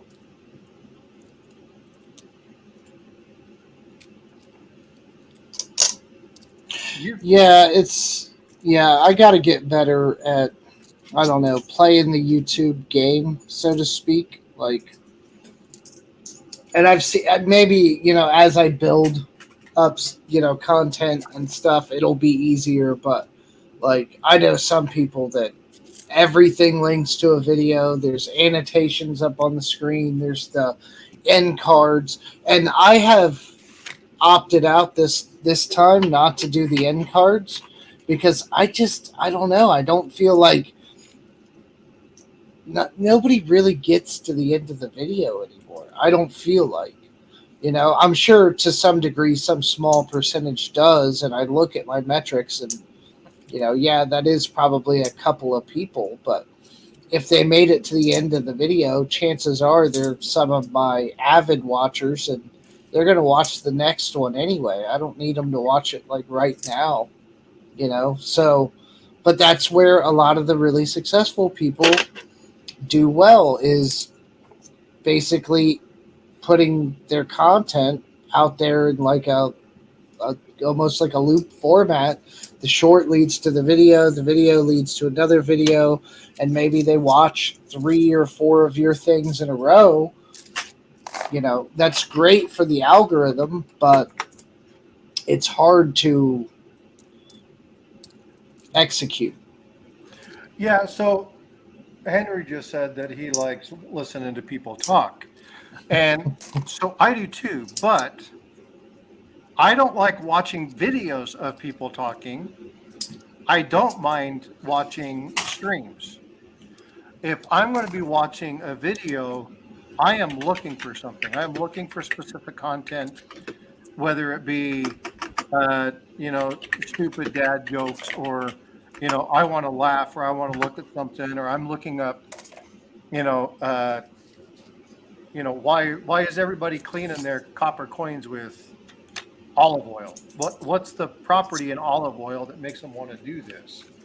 And so Wait a I minute, want to look. is that a thing, or did you Yeah, a just lot of make that people up? actually do that. Um, Okay. now okay, so I am I am absolutely against cleaning coins, but therein lies kind of an oxymoron because I am all about restoration. Well, restoration is cleaning a coin. Well, PCGS and NGC would argue with you, but no, you're not wrong. And It's so, but what people need to understand is what does it mean? Coin Crew, or not Coin Crew, Coin Help You, oh yeah. Daniel just put out a really good video on this where he actually talks about um, what is the difference, right? And so when I was looking this up, I ended up looking at his video, um, which I'll put in the description down below. I mean, come on, right? That's what you got to do nowadays. Um, Right. and actually, we'll put it in there if anybody's interested in seeing it.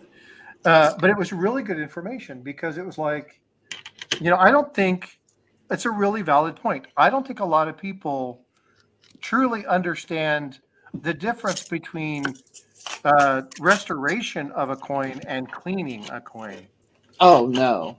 And right? it's a totally different process. We touched on this on one of my lives, and I still don't know what the exact right answer is. I want to say I watched Daniel's video, but I don't think he got into like the actual process of how. Right. I think um, if I recall, or at least the one that I saw that he mentioned cleaning, it was more of like an overview and the differences between like what's damaging a coin, who can clean your coins, what's possible, and so I've heard electrolysis is involved, but I know also too they can do spot cleaning. So that's where I was saying it would almost pay to like in some regard offer that service if we could figure out how to do it correctly through like an approved method, right? So you're going to like one of my ideas for an interview, and I'm not going to share it because if I share it, then 40 people are going to do it before I get there. Right. No, yeah, go right on ahead. Um, You gotta hold the good ideas. but what I want to do is I want to deal with topics like that. Um, and I kind of have an idea of what I want to do with that. So I'll elaborate. Do me a favor. Can you see your private chat? Yeah, yeah. Hold on. I'm actually looking at the YouTube, but the video is delayed, but so I can attempt to keep up with some of the chat. So here I'll Oh, get no, to no, no, no, private. no. Okay, so you're looking at YouTube. Okay, never No, mind. no, I'm back over now. Oh, cool. Oh, nice.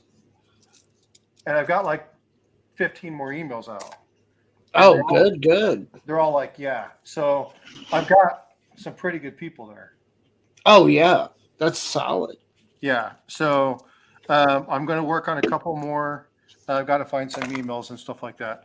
So I just went through this entire box and found two wheat pennies. A whole $25 box? Two wheat pennies. Jeez. What's your Yeah. record, though? I know you haven't been at it like super Oh, long. You know. yeah. So it was my first coin hunt. And I went in and I said, I need to get pennies. And I never even thought about buying a box. Right. And the lady was like, well, how many do you need? And I'm like, well, has anybody brought any recently? She's like, no, they always do the Coin Star. And I was like, okay. And I'm like, well, can I get how much can I get? And she's like, well, do you just want to buy a box for $25? I was like, well, yeah. I mean, I never even thought about buying a box. Sure. And she brought me one of the old penny boxes that had the holes in the top. Yeah, yeah. And she opened it up, and there were like 20 weed enders. Mm. And I was like, oh, oh, this is my first box. Holy smokes. Um, I found probably about 45 to 50 in that box. Um, So, yeah, funny story. I got my son's mother kind of into checking the pennies. She's not on our side yet, but she finds it very relaxing to look through the pennies. Uh, and she does it occasionally. But the first time I got her, and I had been getting boxes, you know, and I had them here, and I was like, "Oh, well, go ahead, open one. Like, go ahead and start it." I think I was cooking dinner. I had my son and her over, and I was like, "Yeah, go ahead and start opening some." And I told her roughly what she was looking for: wheat pennies, 1981 and before, because I wasn't going to have her weigh stuff for the copper, and anything odd, set it aside. And she's going, and I checked in on her at one point. I was like, well, so how's it going? She's like, oh, I've found like I don't know what number, like something like 15 or 20 wheat pennies. And I'm like, I'm cooking, and I'm like, oh, okay, yeah, like, yeah, probably not. I'm sure that's not the case, because that's just crazy numbers, at least for around here normally. And so then I, at some point after dinner, like, went over to look and like kind of see, and then indeed she had this giant stack of wheat pennies, and I'm like, wait a minute. And so then I started helping her with the box. We found it was somewhere between 140 and 150 oh, nice. wheat pennies, and that was actually the topic of, I think, my third video. I was like, this is a collection dump. Somebody dumped grandpa's coins at the bank. Or, Yeah. I say grandpa, but it could easily be anybody. But, somebody just took these back, because, and most likely because they talked to a coin shop and they were like, yeah, we don't really want them, whatever. And so they just dumped them at the bank. And that's, I mean, it's not nothing, it's something. You can get what, like 3 to 5 cents maybe for a wheat penny, depending on condition and age. So I don't know. It was very interesting, but now she's spoiled, right? Because her first time Oh, opening pennies was wheat after wheat after wheat. And then now, like, we get a box, and if she goes through it, it's like, I don't know, maybe 10, 12, 15 if we're lucky. And she's like, this is, she's cussing and carrying on. This is, no, I want my 150 wheats back. So that, yeah, that's always kind of fun. But yeah, she got spoiled on her first box. And so that's, I count that as my record, because I was a part of it and I got all the pennies. So yeah, that was the best I'd ever seen so far. well, I'm going to raise this up, and I'm going to show you. I did the unboxing of this. Did you see the unboxing that I did the other day? I would love to say yes, but definitively I can't. That's okay. No worries. So, 1877. It's in a holder, and I can't, unfortunately. There you go. You see that okay? Yeah, yeah. But here's the thing that I like about this.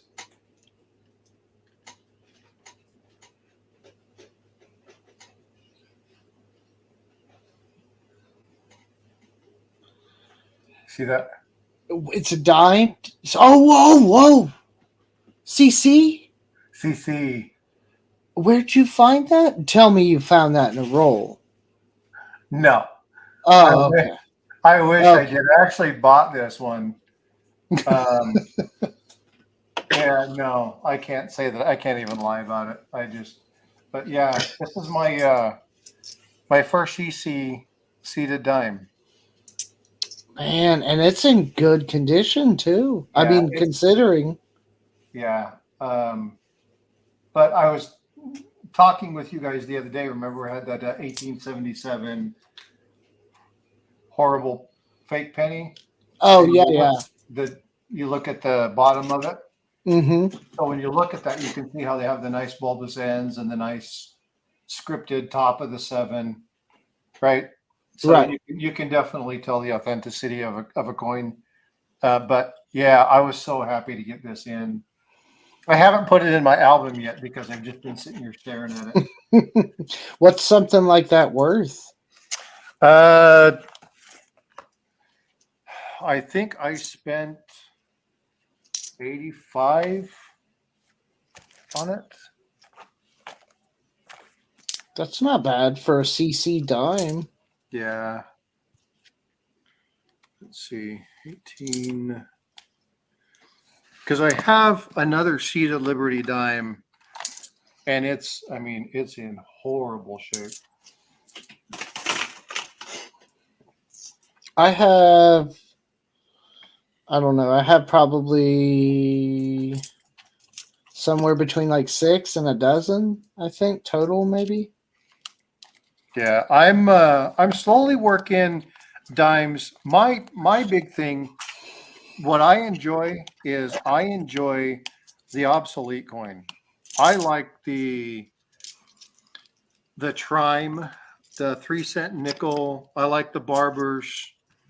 Um, I like the stuff you just don't see anymore, right? Get back to here. What is it? I'm sharing the screen with nothing on it. These are all Indian heads that I got from an auction, and they're decent, but like probably a third of them were actually cleaned. But like, so they probably came from a really, really big dump where somebody had cleaned them all up. They hadn't polished them, but they definitely wiped them all down with some sort of maybe toothpaste or something. Oh, Um, and so uh, these are the coins that like I'll give to my daughter, right? And so she'll be able to have some of these. So I took all the really nice ones out, put them in my book already. Um, but yeah, this penny box was just a big flop. I probably found uh, maybe 5 rolls of copper. oh, that's not even that much. No, so Usually, I think I'm usually somewhere between like a pound and a half, maybe 2 pounds of yeah, copper. this one was weak. I've got oh, that one I got it in there. I got some more copper in here. Yeah, it's this wasn't a very good box. Hopefully my next box is a little bit better. I was some of the finds that I had in this one though was I had oh no, did I just do that to myself? I did. You ding ding. I just picked up all my finds. You crossing streams? Is that what you're doing? Yeah, something like that. My mind is not with me. Oh well, it's okay, not a big deal. I found like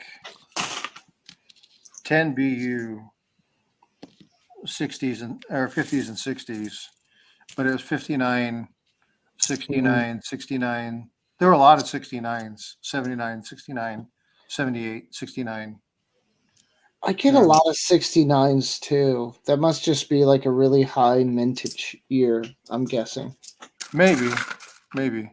I don't see many S's, No, but it depends. I'll have like a few good boxes and then just dry for a while and then I'll get like another really good one. It just I don't know. Like the last I can't remember if that was a box or just some assorted rolls. I want to say it was a box. I found that 1909 no VDB. I mean, it's worn to heck and back, but I mean, it's a 1909. You can. Yeah, I found that. I actually found one. So, do you know JB Coins? Yeah. Okay, so JB Coins, I bought it was a bag like this full of Indians and wheat cents.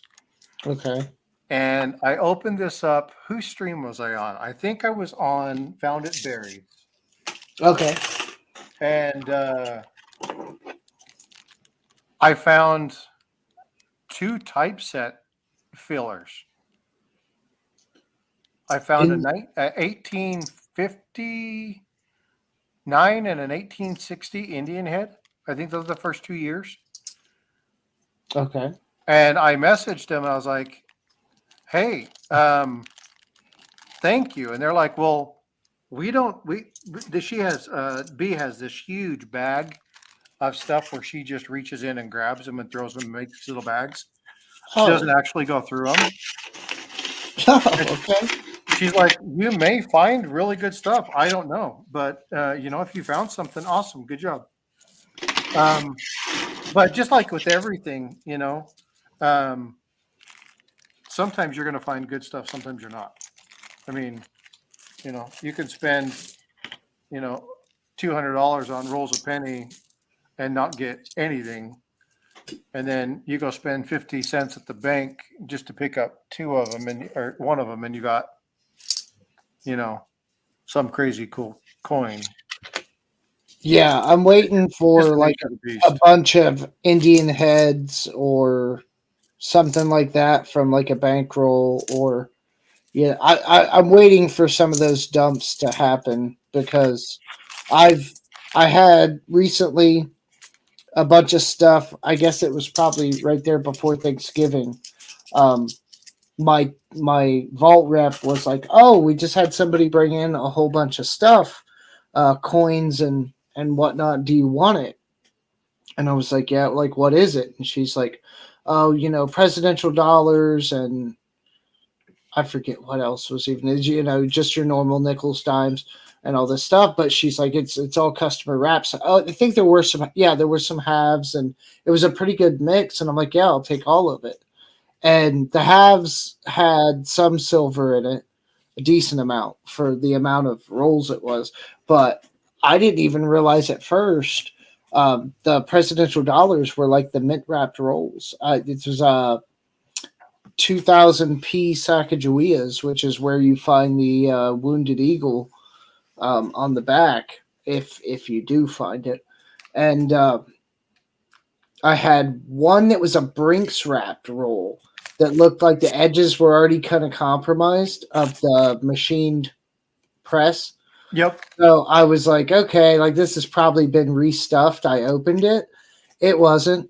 They were all 2000 Ps, you know, mint/BU. Um, and so I put those all in flips. I've given a couple away and whatnot, but I have now quite a few rolls of the presidential dollars, the mint wrapped ones. So I think I'm up to like 3 rolls of them that I've bought for face value at the bank. I mean, sometimes you do get lucky, I guess. It depends. You got to ask or have a good relationship with your bank tellers. That way, when they see that odd stuff, they'll kind of say something. Um, I've done the same thing with my LCS. I've told him, like, man, if something weird comes in, call me. And he's politely refused to do that. He's like, yeah, you and everybody else, man. Like, everybody has that sentiment. So, no, I'm not going to call you. You just got to stop in, and if it's here, it's here. And I get that. I wish it wasn't that way, but I get that. He does have a lot of people that come by. His stuff flies off of his counter pretty quickly. It's always changing. Well, yeah, and the thing is that he's a business, right? And so when you're brick and mortar, you need people to come in because when people are in your store, there's a higher propensity to impulse buy. Yeah. So Yeah. you want to make sure that you're driving people to your storefront. you would be shooting yourselves in the proverbial foot if you called people and said, "Hey, I have this in. Like, set it aside for me." You're going to come Yeah, in, you're going to buy that thing, and you're going to leave. yeah, and wait for the next call and not stop in. Yeah, Yeah. I get And it. Yeah, so, yeah, and that's just all perspective. I wasn't thinking in terms of a business owner. I was thinking in terms of a lazy collector. Right? well, I can tell you this much: you're not lazy. The amount that you go through and try to identify. So here's something else that I picked up: 67 BU rolls. I passed on some of these up in the Chicago area. I don't know if they're BU, but they're rolls that are labeled by year and mint mark that somebody put together clearly some time ago. But one of them was falling apart, and I kind of peeked in, and I don't know enough about this kind of thing. If the paper has affected the coin, like the edge, the rim, like has, I don't know, toning, leaching, whatever kind of on it, is that bad? Because I passed up on some pennies. I think they were Lincolns, they weren't wheats, but they were like, I think like maybe late 50s, early 60s, like 59, I would guess, and something like that. And the price wasn't that bad, but I kind of peeked in on one of them and saw that like darkened rim edge all and kind of bleeding into some of the surface of the coins. And I was like, oh, I don't know. That doesn't look like any BU coin I've ever seen. Yeah. Hey, Constitutional, have a good day, man. Get back to work. Pop back by if you can. Thanks for stopping by and supporting the stream. Appreciate you a bunch. So I bought, and I say this jokingly, I bought some gold. You ready? Mm-hmm. Don't be jealous. It's hard for me to be jealous.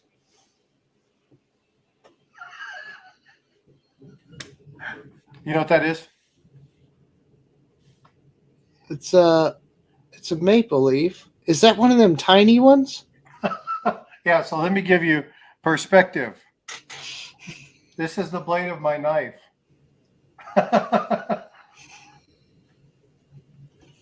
Now my knife is this big. See over here? Yeah. That's how big that is.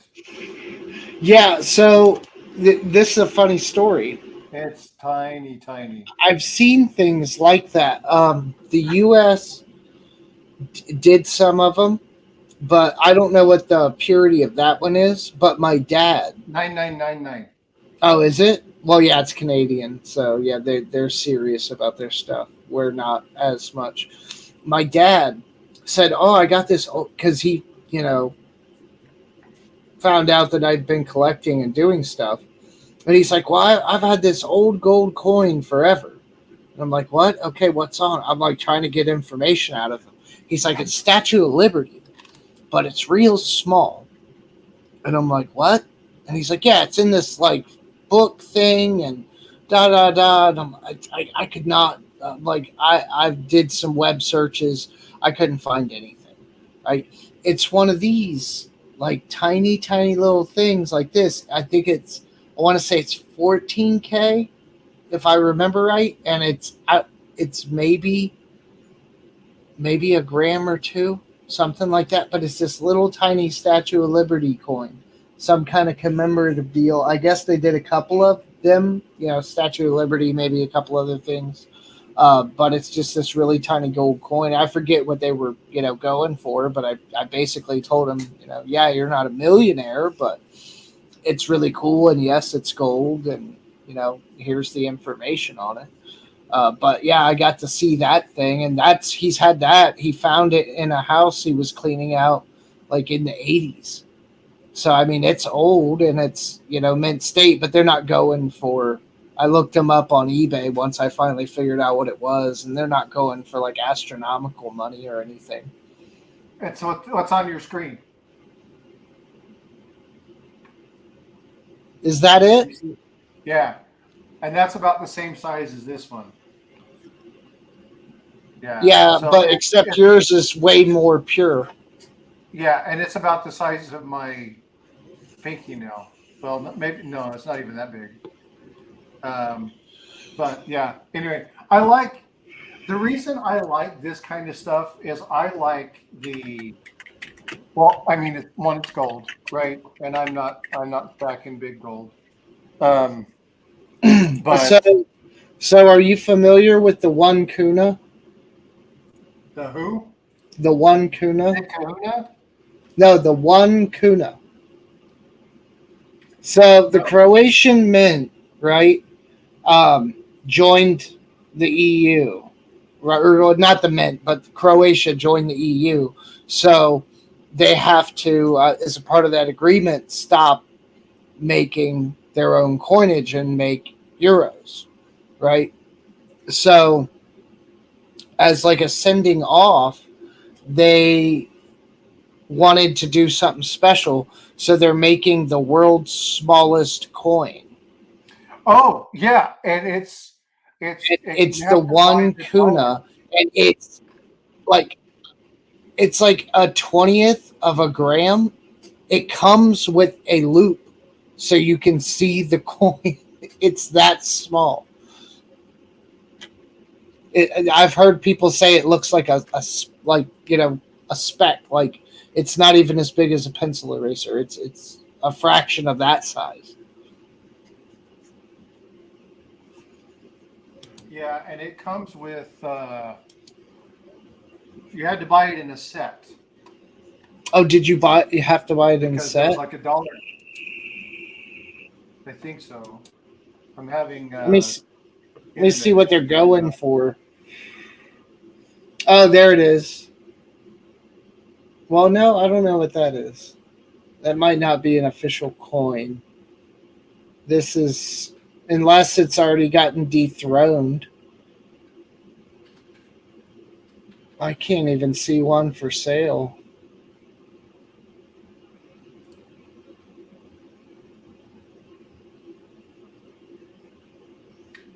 Huh. Or maybe that was recent, the Kuna. So I don't know. Maybe they just haven't hit the market yet, but I can't seem to find one for sale.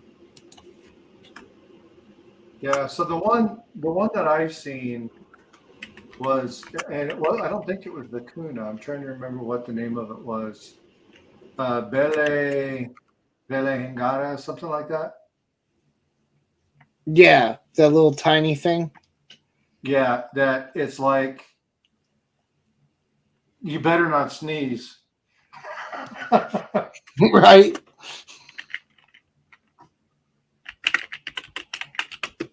You can buy that from some of the bullion shops, I think. I think they have it. They're like $20. Well, yeah. So maybe that's the. I'm looking it up a little bit here, real quick, and maybe that's the world's smallest gold coin. I don't think this the one Kuna. Okay, wait. Maybe I found one. Let me see. My computer wants to So I just threw cooperate. the link in chat for the one that's on Bullion Shark. Now, I don't recommend Bullion Shark. I'm not a sponsor. I'm not sending you there to buy anything. I just happened to Google it, and this is where I found it.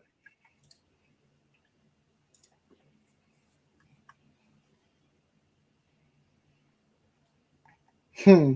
Oh, see, Henry, that's something that I love. I love halves, and I've only got maybe one or two barbers. I'm working on Benji's. I just finished up and I don't have all of my Kennedys. I'm still missing a couple of my S marks, but I have pretty much all my Kennedys done, including the NIFCs. So now I've got to be working on my Franklins, and then I'll be working backwards.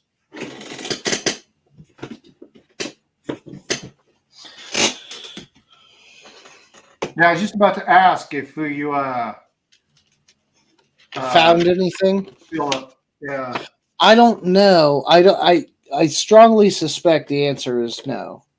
So these are my estimate marks. I found a couple BUs and I got a bunch of old stuff here. But I have a feeling, no war nickels or anything, but I have a feeling I'm not going to need most of this. 54p. Don't need it.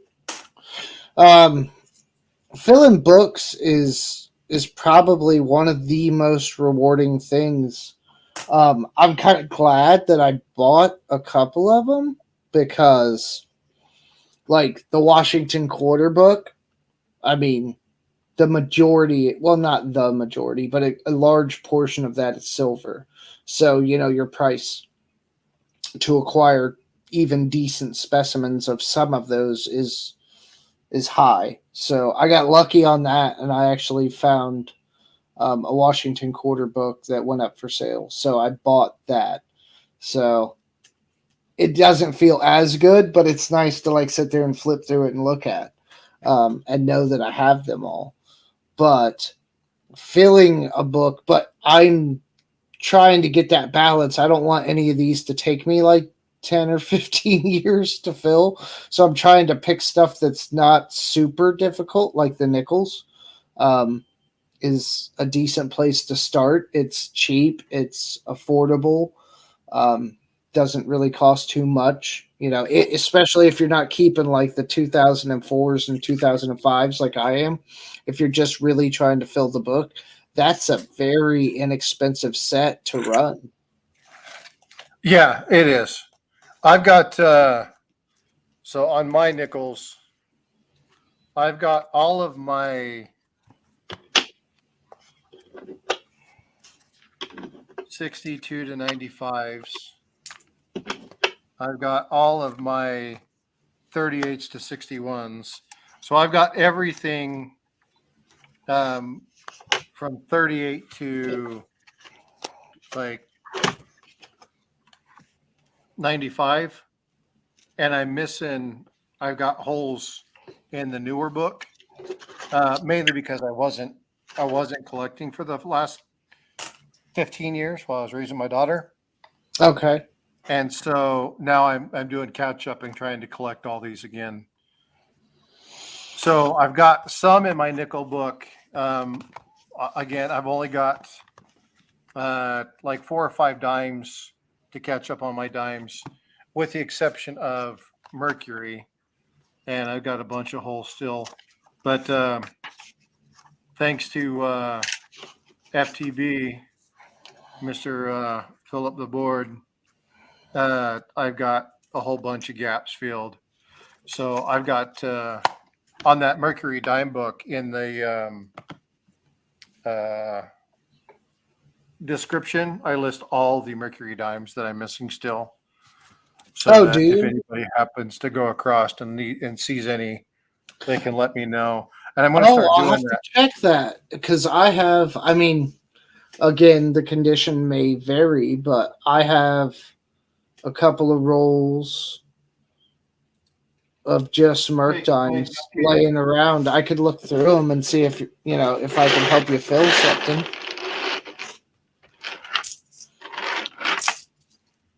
What are you shooting for as far as condition on that? Or are you really just trying to fill the book? yeah. So my intent is fill it up, right, and then slowly work on getting better coins. So as I continue to search, now the problem with the dimes for me is I can't get them. I can get 2 rolls here, 2 rolls here, 2 rolls here, and then but I can't order boxes. I've tried all the branches. Oh, They won't really? allow us to order dimes. No. Well, don't feel too bad on that because 40D um I it's not impossible to find mercs, but it's it's not often. It's really not often that you find a merc in a bank box. I haven't uh, in any recent memory that I can recall. So Yeah, you're probably not missing out on much. Your best bet is probably going to be to buy like bulk rolls of mercs and see what might be in there. But yeah, and that's pretty much what I'm doing. Is I'm basically buying the dimes for the silver value. You know what I Okay. mean? Yeah. And if I find it, I find it. And if I don't, I don't. Um,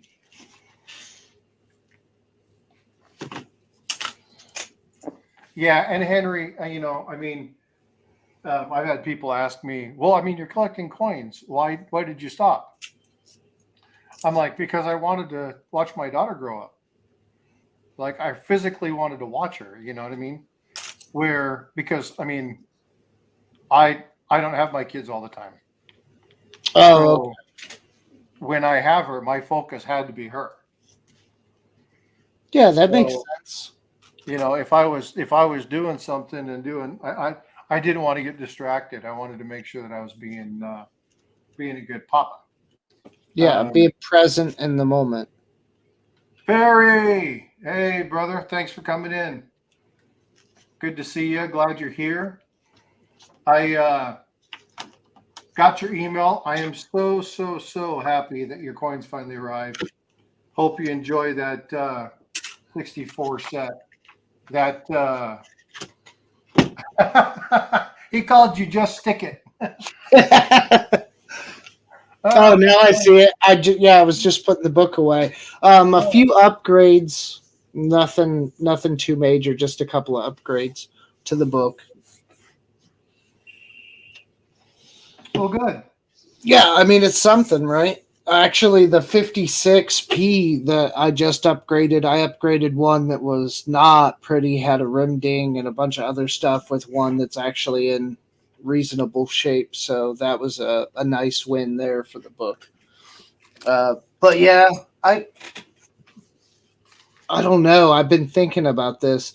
So I got the Rosie Dimes and my Kennedys.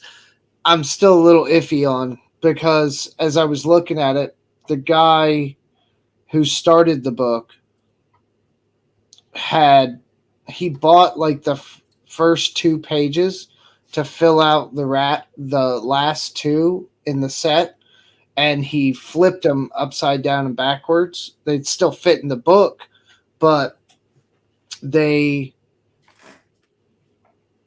I mean, they just don't look quite right. But then he wrote on all of them, the date, the mint mark, and such. So it's still fine, but I forget what it goes up to. I, I want to say it's like 2022 or 2023, but that's not all the way filled on the page. I intend to at least finish that book to some level, but I don't know how far I'm going to take it. I don't know how much longer they're going to make the $50. Nobody uses them anymore. You know?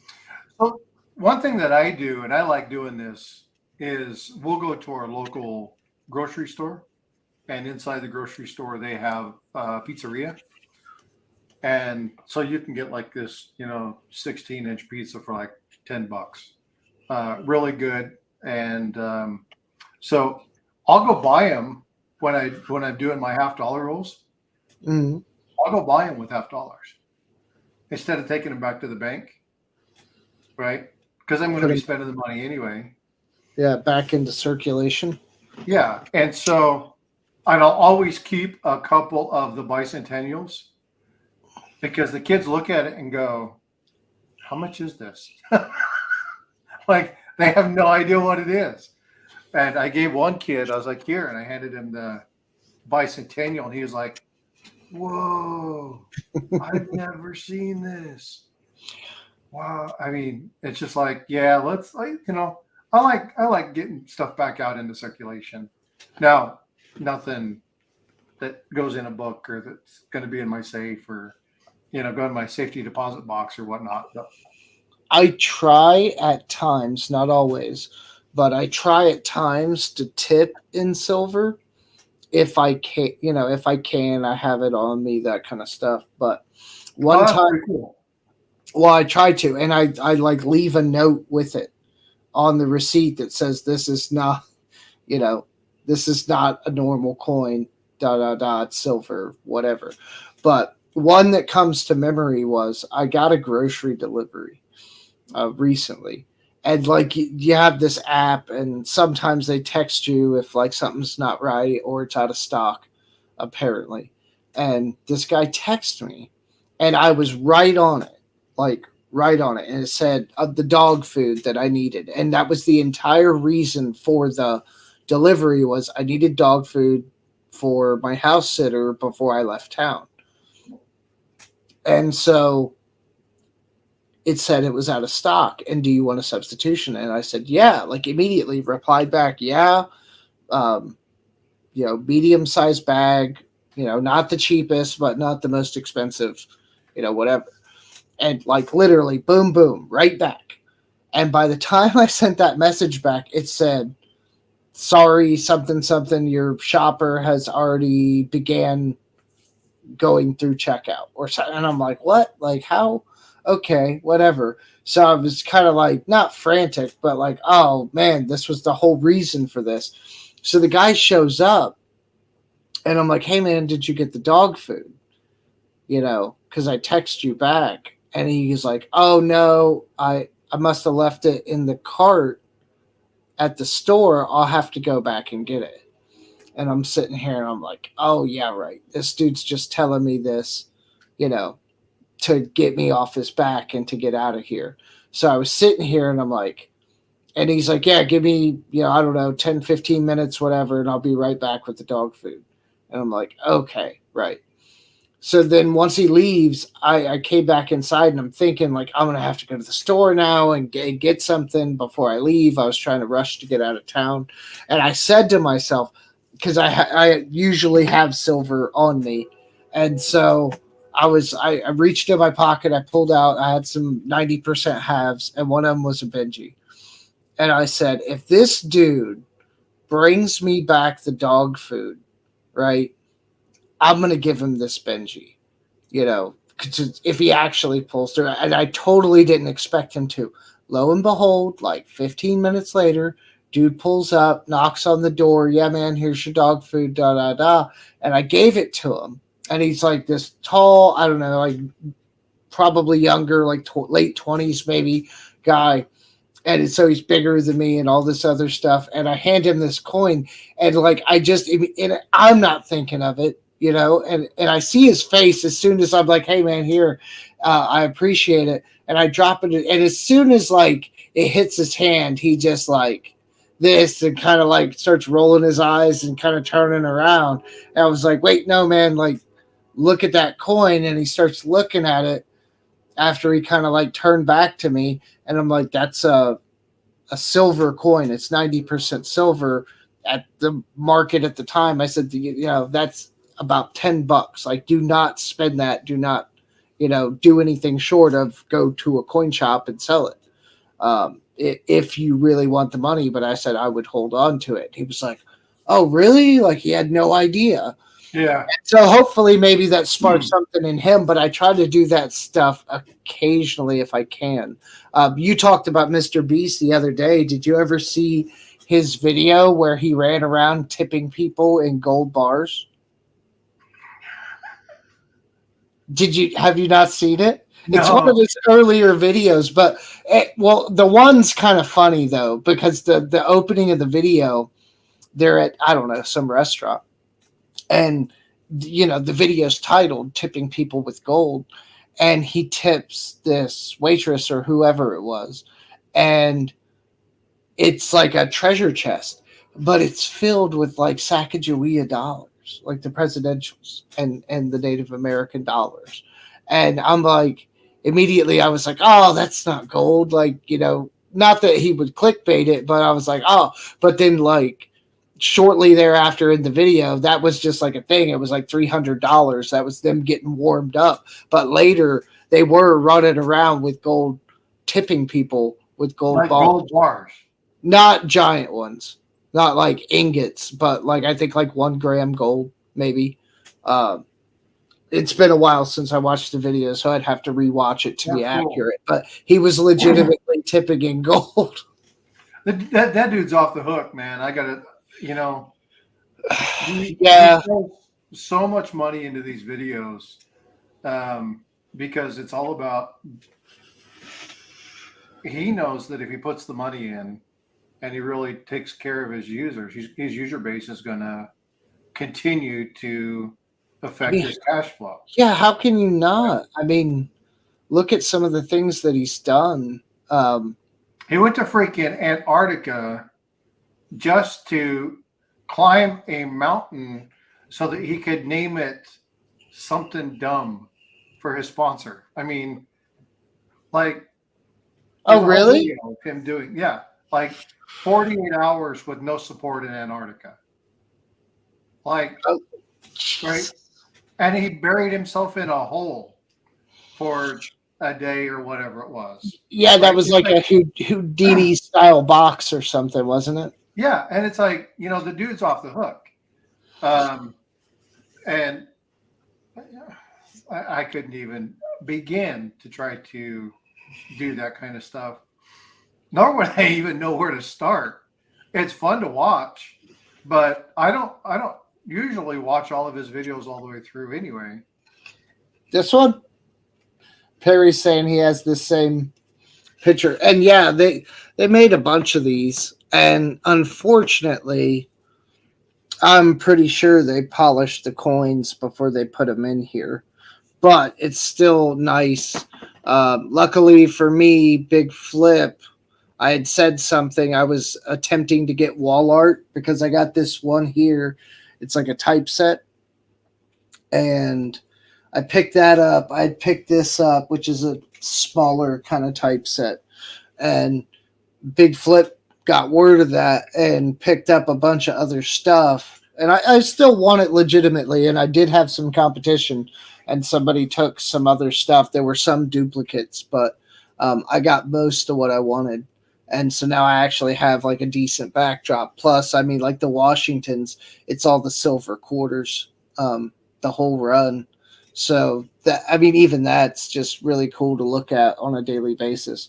But yeah, I I like having some of it out. I've been buying display pieces and stuff, not everywhere, but I like to have some to just kind of look at from time to time that I don't have to go open the safe and pull out. He said But the yeah, one behind you on the wall. Is it the one with the eagle, Perry? I think he's talking about the Indians because he said with the stamps. No, I think he's talking about behind you. So next to Oh, right behind you. the state quarters with the embossed state or punched state outlines on them. Okay, maybe Yeah, he is that talking one. about that one. Yeah, that That's what he's one's talking about. that's even better. Mine, there's different ones. Mine are 1960. Some of them are P, some of them are D, but they're all 1960 BU with the stamped states on each one of them. Yeah, Mr. Beast is an interesting character though, because I mean, I guess it translates into just you could get it to translate into everything, but you look at something like that, and you're like, how do I get that to translate into coin videos? And it's not really possible No, no, because it's it's just not. not And over the top we kind of have to be stuff, realistic about that in this hobby, right? right? Yeah. And so it's like I'm not gonna have 400,000 subscribers. I'm good with that. I don't care. I What's you know what I'd like to do, honestly? Now, I would like to grow and get bigger and whatever. I mean, I would lie if I said I wouldn't want to do, get more. But I want to just be able to stay engaged, and be on these panels and get a good set of folks together. Like I love watching um, coin info or live coin Q&A, oh yeah, yeah. right? I really enjoy that setup. They get out there, they look at stuff, they laugh, joke, they give stuff away. Yeah, that's Um, Blue Ridge is over there, isn't he? Blue Ridge is there, yeah. Yeah. And He's so he's big. I mean, he's what, like 200 some odd thousand yeah, subscribers. I mean, it's been like a decade or something that he's been on YouTube, but I mean, it's not impossible. it's going to take a lot for one creator to kind of bring the majority of the community together. You know what I mean? I think that's probably one of the larger channels that I can think of in my memory. Yeah, because JB Coins has something like 267,000. Yeah. And then we have people in the community that have channels that are not. So like we have the Reacts dude. What's his name? Oh, the coin guy? No, Coin the guy. channel? No, not the coin channel. The dude that reacts to like the music and all that stuff. Who's a coin? He jumps into a lot of different streams. I'm trying to remember his name. I am losing my mind right now. I'm not familiar. Or maybe I will be when you say who it is, but it's not hitting me. Let me look at my. What's his actual channel do? He's a reaction videos? He does reaction videos, so he watches performers do stuff and he talks about the reaction or music or whatnot. Hmm. No, I don't think it's not Can. Let me show. Let me see who it is. I'm looking at these right now. I won't know it until I see it. So.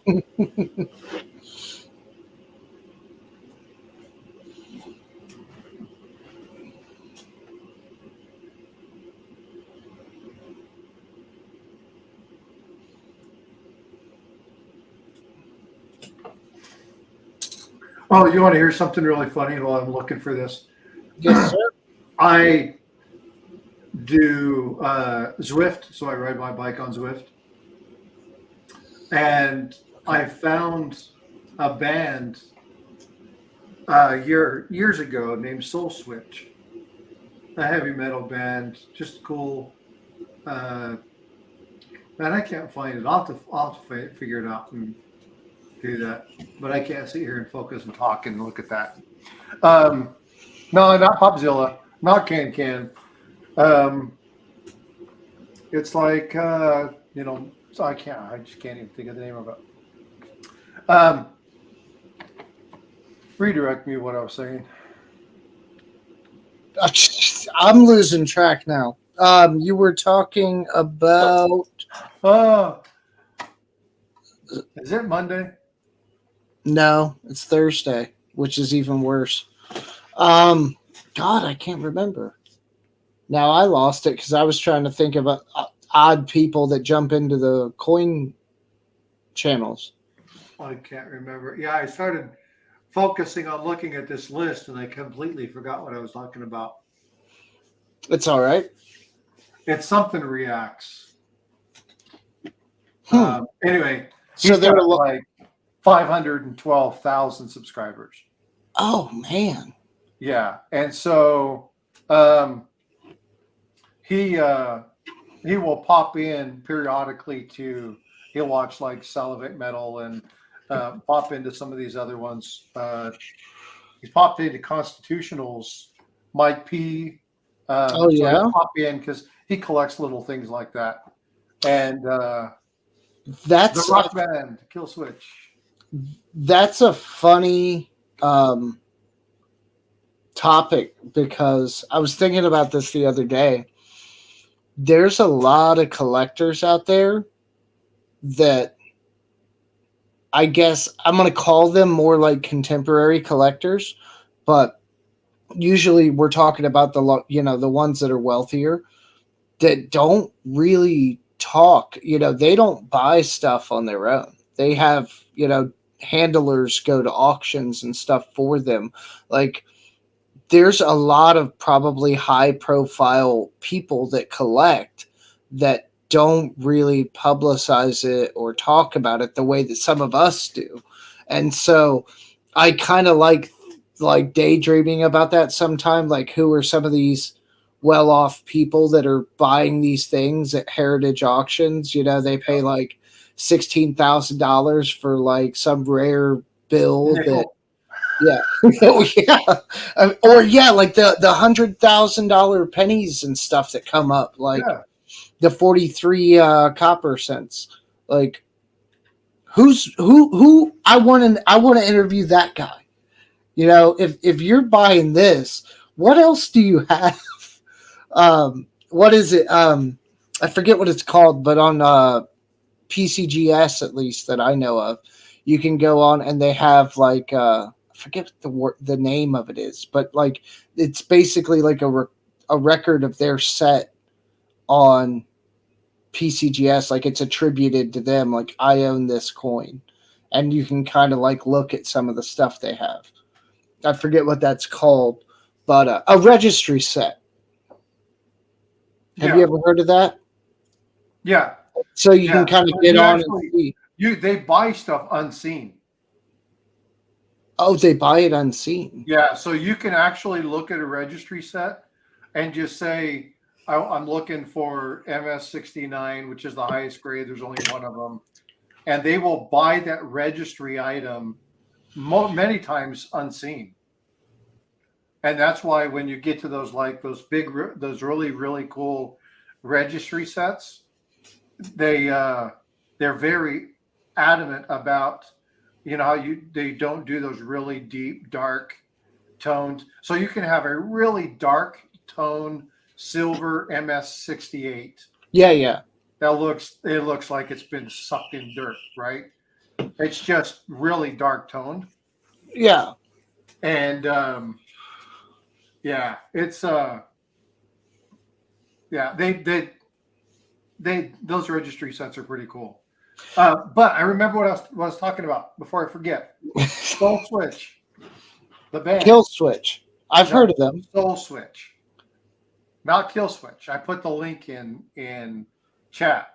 Oh, So I actually did Zwift, and I was listening to this band, and while we were riding, he was like, "My legs are sore. Uh, too many tom tom kick drum reps." And I was like, "Oh, you're a drummer?" And he goes, "Yeah, I play for a band called Soul Switch." And I was like, "You're Don Cadmon." And he goes, "How do you listen to us?" I was like, "Holy cow, I know who you are." Yeah. So, again, in this environment, you never know who you're going to bump into. mm-hmm. But yeah, it was pretty cool. All right. So Penny Hunt, Silver Addiction, how are you doing? Tomorrow I will have your silver dime in the mail. Thank you for doing that. I will get that out. I got your information from Constitutional, and the other gentleman I sent back over to him, so we just swapped. So you should get that in. I found 2 wheat cents. Yeehaw! Right. What years were they? Fire Anything good? But no, it was fun. I found a few BU things, but just it wasn't very productive. Yesterday was more productive because I found that 2011 Denver double die Monticello nickel, and that was a pretty sweet find. But Yeah. yeah, it happens. I got 2 more boxes down here. I'm hoping that I have a little bit more luck with those. Yeah, go hit the banks up if you're looking to search. They're closed on Monday. Yeah, I've got 4 more boxes I'm picking up on Saturday. Yeah, I got all mine that I think I need for the weekend. I got a busy weekend anyway, so it's gonna be fun. Yeah, I don't know. I don't know if I'll be on much. This is volleyball season, and my daughter plays volleyball. Okay. So we're usually at tournaments all weekend long, which I Yeah. love. I mean, I absolutely love volleyball. I'm a fiend. But all right, so we have 7 people that I can see that's on. Do you have any race apps or anything No. like that? No. Do you have the comment picker? No, not on yours. I wouldn't know. How do I get the comment picker? The easiest way for you to do it, probably, you're gonna have to go to Google and type in random comment picker, and then you'll have to post the link but you'll have to. It's not a bad process. You should be able to walk through it. You'll have to put something in there, like I don't know, hashtag something as the comment, and then make everybody comment that, and then get through the "I'm not a robot" verification, and then you'll be able to run it, and it'll pick from the video comments. It's a few steps. It sounds like a lot, but really, it only takes like a minute. Yeah, my nickel hunt wasn't too bad. Nothing too crazy, but a couple of things I feel are worth keeping. I did get a 2001 that looks like I have full steps. I'm not sure. I haven't looked at it under the microscope yet, but we'll get down on it and kind of look. Again, it's only 2001. Yeah, I don't know. There's a little bit of damage to them. I don't know what exactly is considered full steps. Like, I mean, they're all there. There's a little ding on them. Yeah, I'm trying to look at that and see. They have to be unimpeded. That one will not. Because So that's if you thinner. look here, let me zoom this in and get it on the big screen. So if you look at the center of the Mhm. steps, they're not full. So that center section where you got the blending between steps 2, 3, and 4, Yeah. that denotes that it won't qualify full steps Also, there because on the right, it looks like it's got some of that going on. Or, I'm sorry, my left. Looks like it's got some of that going on too. Man, it's a tough crowd. But then again, too, I've seen some really nice like Merc dimes that don't get full bands, and I have one that's graded, and I put that thing up under the microscope. I mean, I know it's in the slab, but I wanted to examine it. Like, what's the point? Like, that they consider this not full bands, and it's just the lightest wear on some of the details. And I'm guessing just because of that, because they started to bleed together because of the wear, uh, that was enough to pull that out. Because it's actually a high grade, right? But what got me on it on that search and trying to figure that out was I saw one that was a lower grade than mine that had full bands, and I'm like, wait a minute, how is this possible? And indeed, it was. It was just by one grade, but I think it's like maybe mine's a 67 maybe, and theirs was a 66 with full bands somehow. yeah. So I've full bands and full torch confuse me. So full bands mean that they have the bands going around, right? Well, there's a round and the diagonal ones too. Plus, the actual vertical lines have to be distinct too. I mean, I think on bands, it's like the whole package. It all has to be pretty much 100%. I got you. So for the people that haven't seen the chat, pick a letter A to Z. Don't pick one that's already there. I'm just going to pick the one that's closer. I've got the letter already chose. So I got Henry Perry and Silver Addiction. Coin Junkies in. You want to throw in Stack It? No, I'm all right. I got enough mail to send out. I need to get that done before the weekend. As a matter of fact, I think I got like, I don't know, 8 or some odd packages. Gotcha. Some are packages, some are going to be letters. So yeah, I got enough to mail out. I don't need any more coming in. I got you. Yeah, I did all my shipping, so I don't have anything. But I got Silver Addictions, Silver Dime that's going to go out. I got his Rosie that'll be going out tomorrow. And then whoever wins this one. So I've got 4 of 6 people locked in. So I'll give you just a few more seconds to do this. I will let you know that nobody's chosen it yet. So we'll give it just a couple minutes. And then if nobody's chose it, so we got 8 people in there. So, hey, if you're in, make sure you put a comment in there, and then enter a letter A to Z. Try not to choose the one that's already there. We'll give it just a few moments, and if nobody chooses, then I'll have you enter an additional letter. Hey, Annette, thanks for coming back in. How are you doing? Just in time. Just in time. I'm not sure what I'm going to give away yet. I give away a box of pennies. Shipping on that's rough. I think I looked it up. It's like $15 a box. Oh, yeah. So I have a friend that lives back on the East Coast, and I was like, hey, we only get Denver's here. Can you send me $25? I'll buy you a box, then you can pay for the shipping. Keep 25, whatever you want to do. Give it to your fiance. She's a school teacher. Teach the kids something with pennies.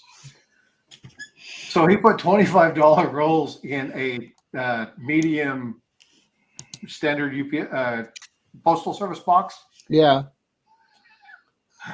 The carrier was like, really, dude, really?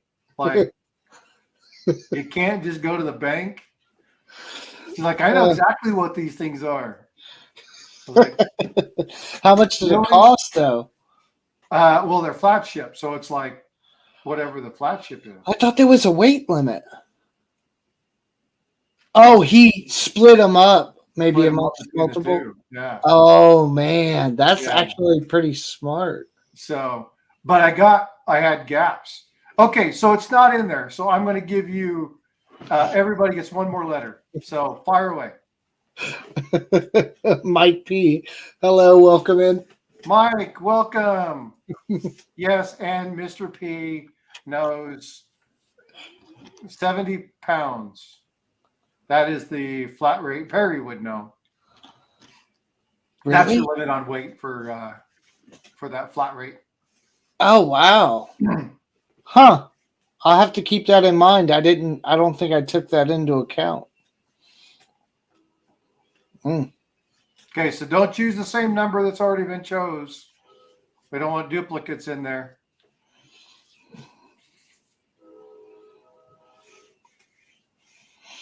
So, and if there's a tie, then we'll pick a number and then do a random number picker. All right, so I'll give you just a few more seconds. Anybody that's on that hasn't put something in, please do so. Annette, do you have 2 choices in there? If not, put your other choice in. Make sure it's not one of the other ones. Mike, if you don't have 2 in there, put your other choice in. Uh-oh. Everybody should have 2 letters.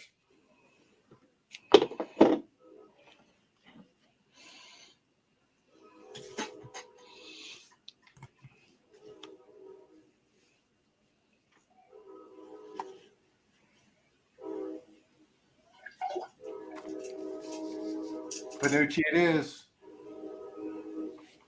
Oh, look at that. All right. I don't know what I'm sending you, Mike, but I'll send you something cool.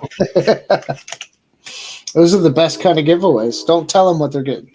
Yeah, I'll send you something. I'll do something nice for you. And you know what I'm going to do? Silver Addiction was Q, and then Henry was S. So I'm going to send you guys something too.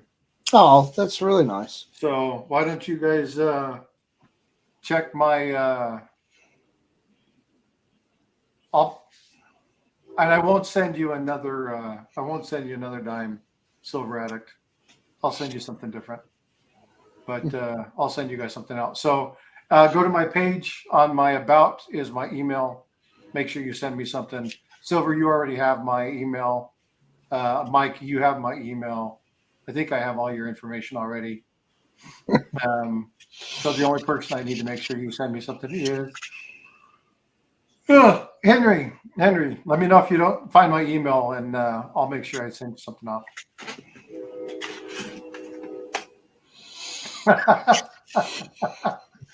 Oh, Perry got jokes. Send plastic panties to Mike. Oh, that's funny. All right. Well, I appreciate you guys stopping in and being here. We're pushing the 3-hour mark. I'm going to kind of wrap things up. Stack, I appreciate you coming in, brother. Spending Yeah, time with me and doing the not a search. problem. Thanks for keeping me company while I was sorting nickels. It was nice, and looking forward to The interviews. coordinating some time with you. And, That is gonna be a wonderful series. I think it's going to be fun. Yeah, I think and everybody here is gonna have- it might even pick up some more steam once it's kind of established, and I think you'll find other people maybe even reaching out, going, "Hey, can I get in on this?" Yeah, I'm really looking forward to this. I think once people understand its intent and they start thinking about it, it's going to really hit home with some people. So, and Perry, I'm going to be sending you an email here shortly. So for those of you that don't know, Perry's Custom Cards. Perry, do you have a problem with me throwing your email in chat?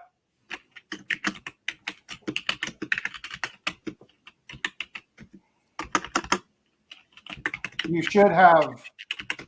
Hold on, I can't do it from there, can I? I can't do the moderator there. Got to do it in the video. Hold on. So Perry, I'm making you a mod. Please put your. Give it just a second. You should have access to it in just a moment. Your name should turn blue here in just a moment. Go ahead and try and put your email in chat. So, folks, if you don't know, Perry makes some absolutely amazing custom cards. And due to some medical issue, this is how he gains his income. So please go check out his stuff. I'm going to go put a link in the description for him.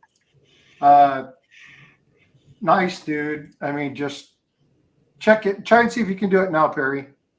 There you go. Okay, so you got the email in there. Go check out his site. I'm going to put that in here.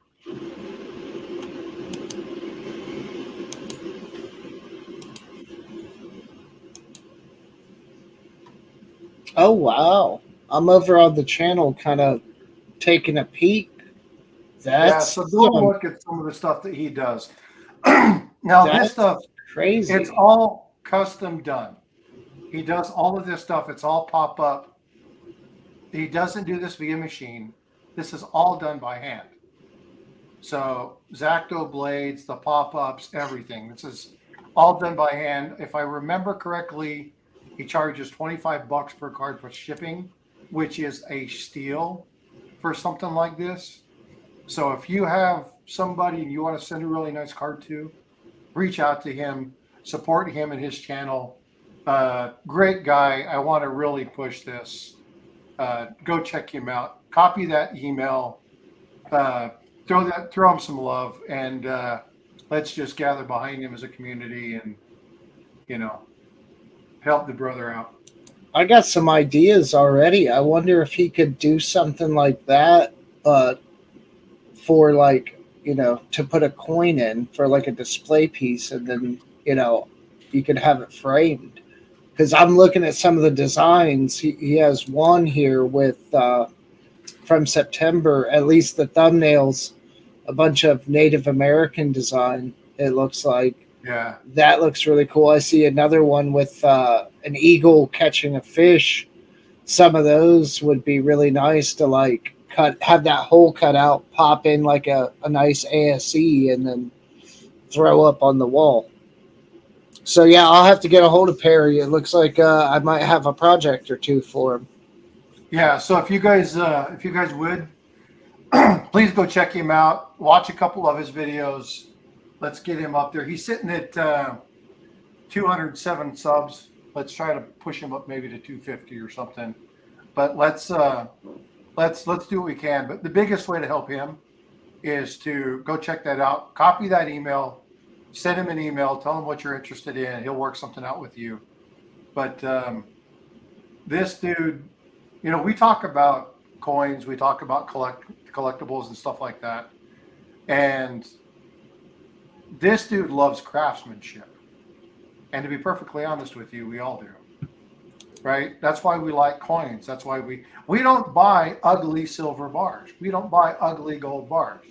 Right? We like the craftsmanship and stuff that's on them. Stackett's like, no, not me. I buy ugly shit too. Yeah, I do too, but I buy some nice stuff from time to time as well. I was just looking at an ugly Morgan earlier. Yeah, and I'll tell you, if you're talking about, if I remember the size correctly, it's like 7 by 11, right? So you're talking about a fairly decent sized card. Yeah, that's not the kind of stuff that's going to get tossed out like a Hallmark card. $25 shipped, it's a steal. So Yeah, go check him out, share that, get that out there. He's got a craftsman's hand. And again, just show him some love. If you guys have special events or anniversaries, things of that nature, fire off what your spouse, your significant other likes. If you have a kid that's having a birthday, tell him what your kid likes. He'll put some great ideas together. Go check out that site. Check out some of the stuff that he did. There's one that he did of for a guy whose wife died, of a dove.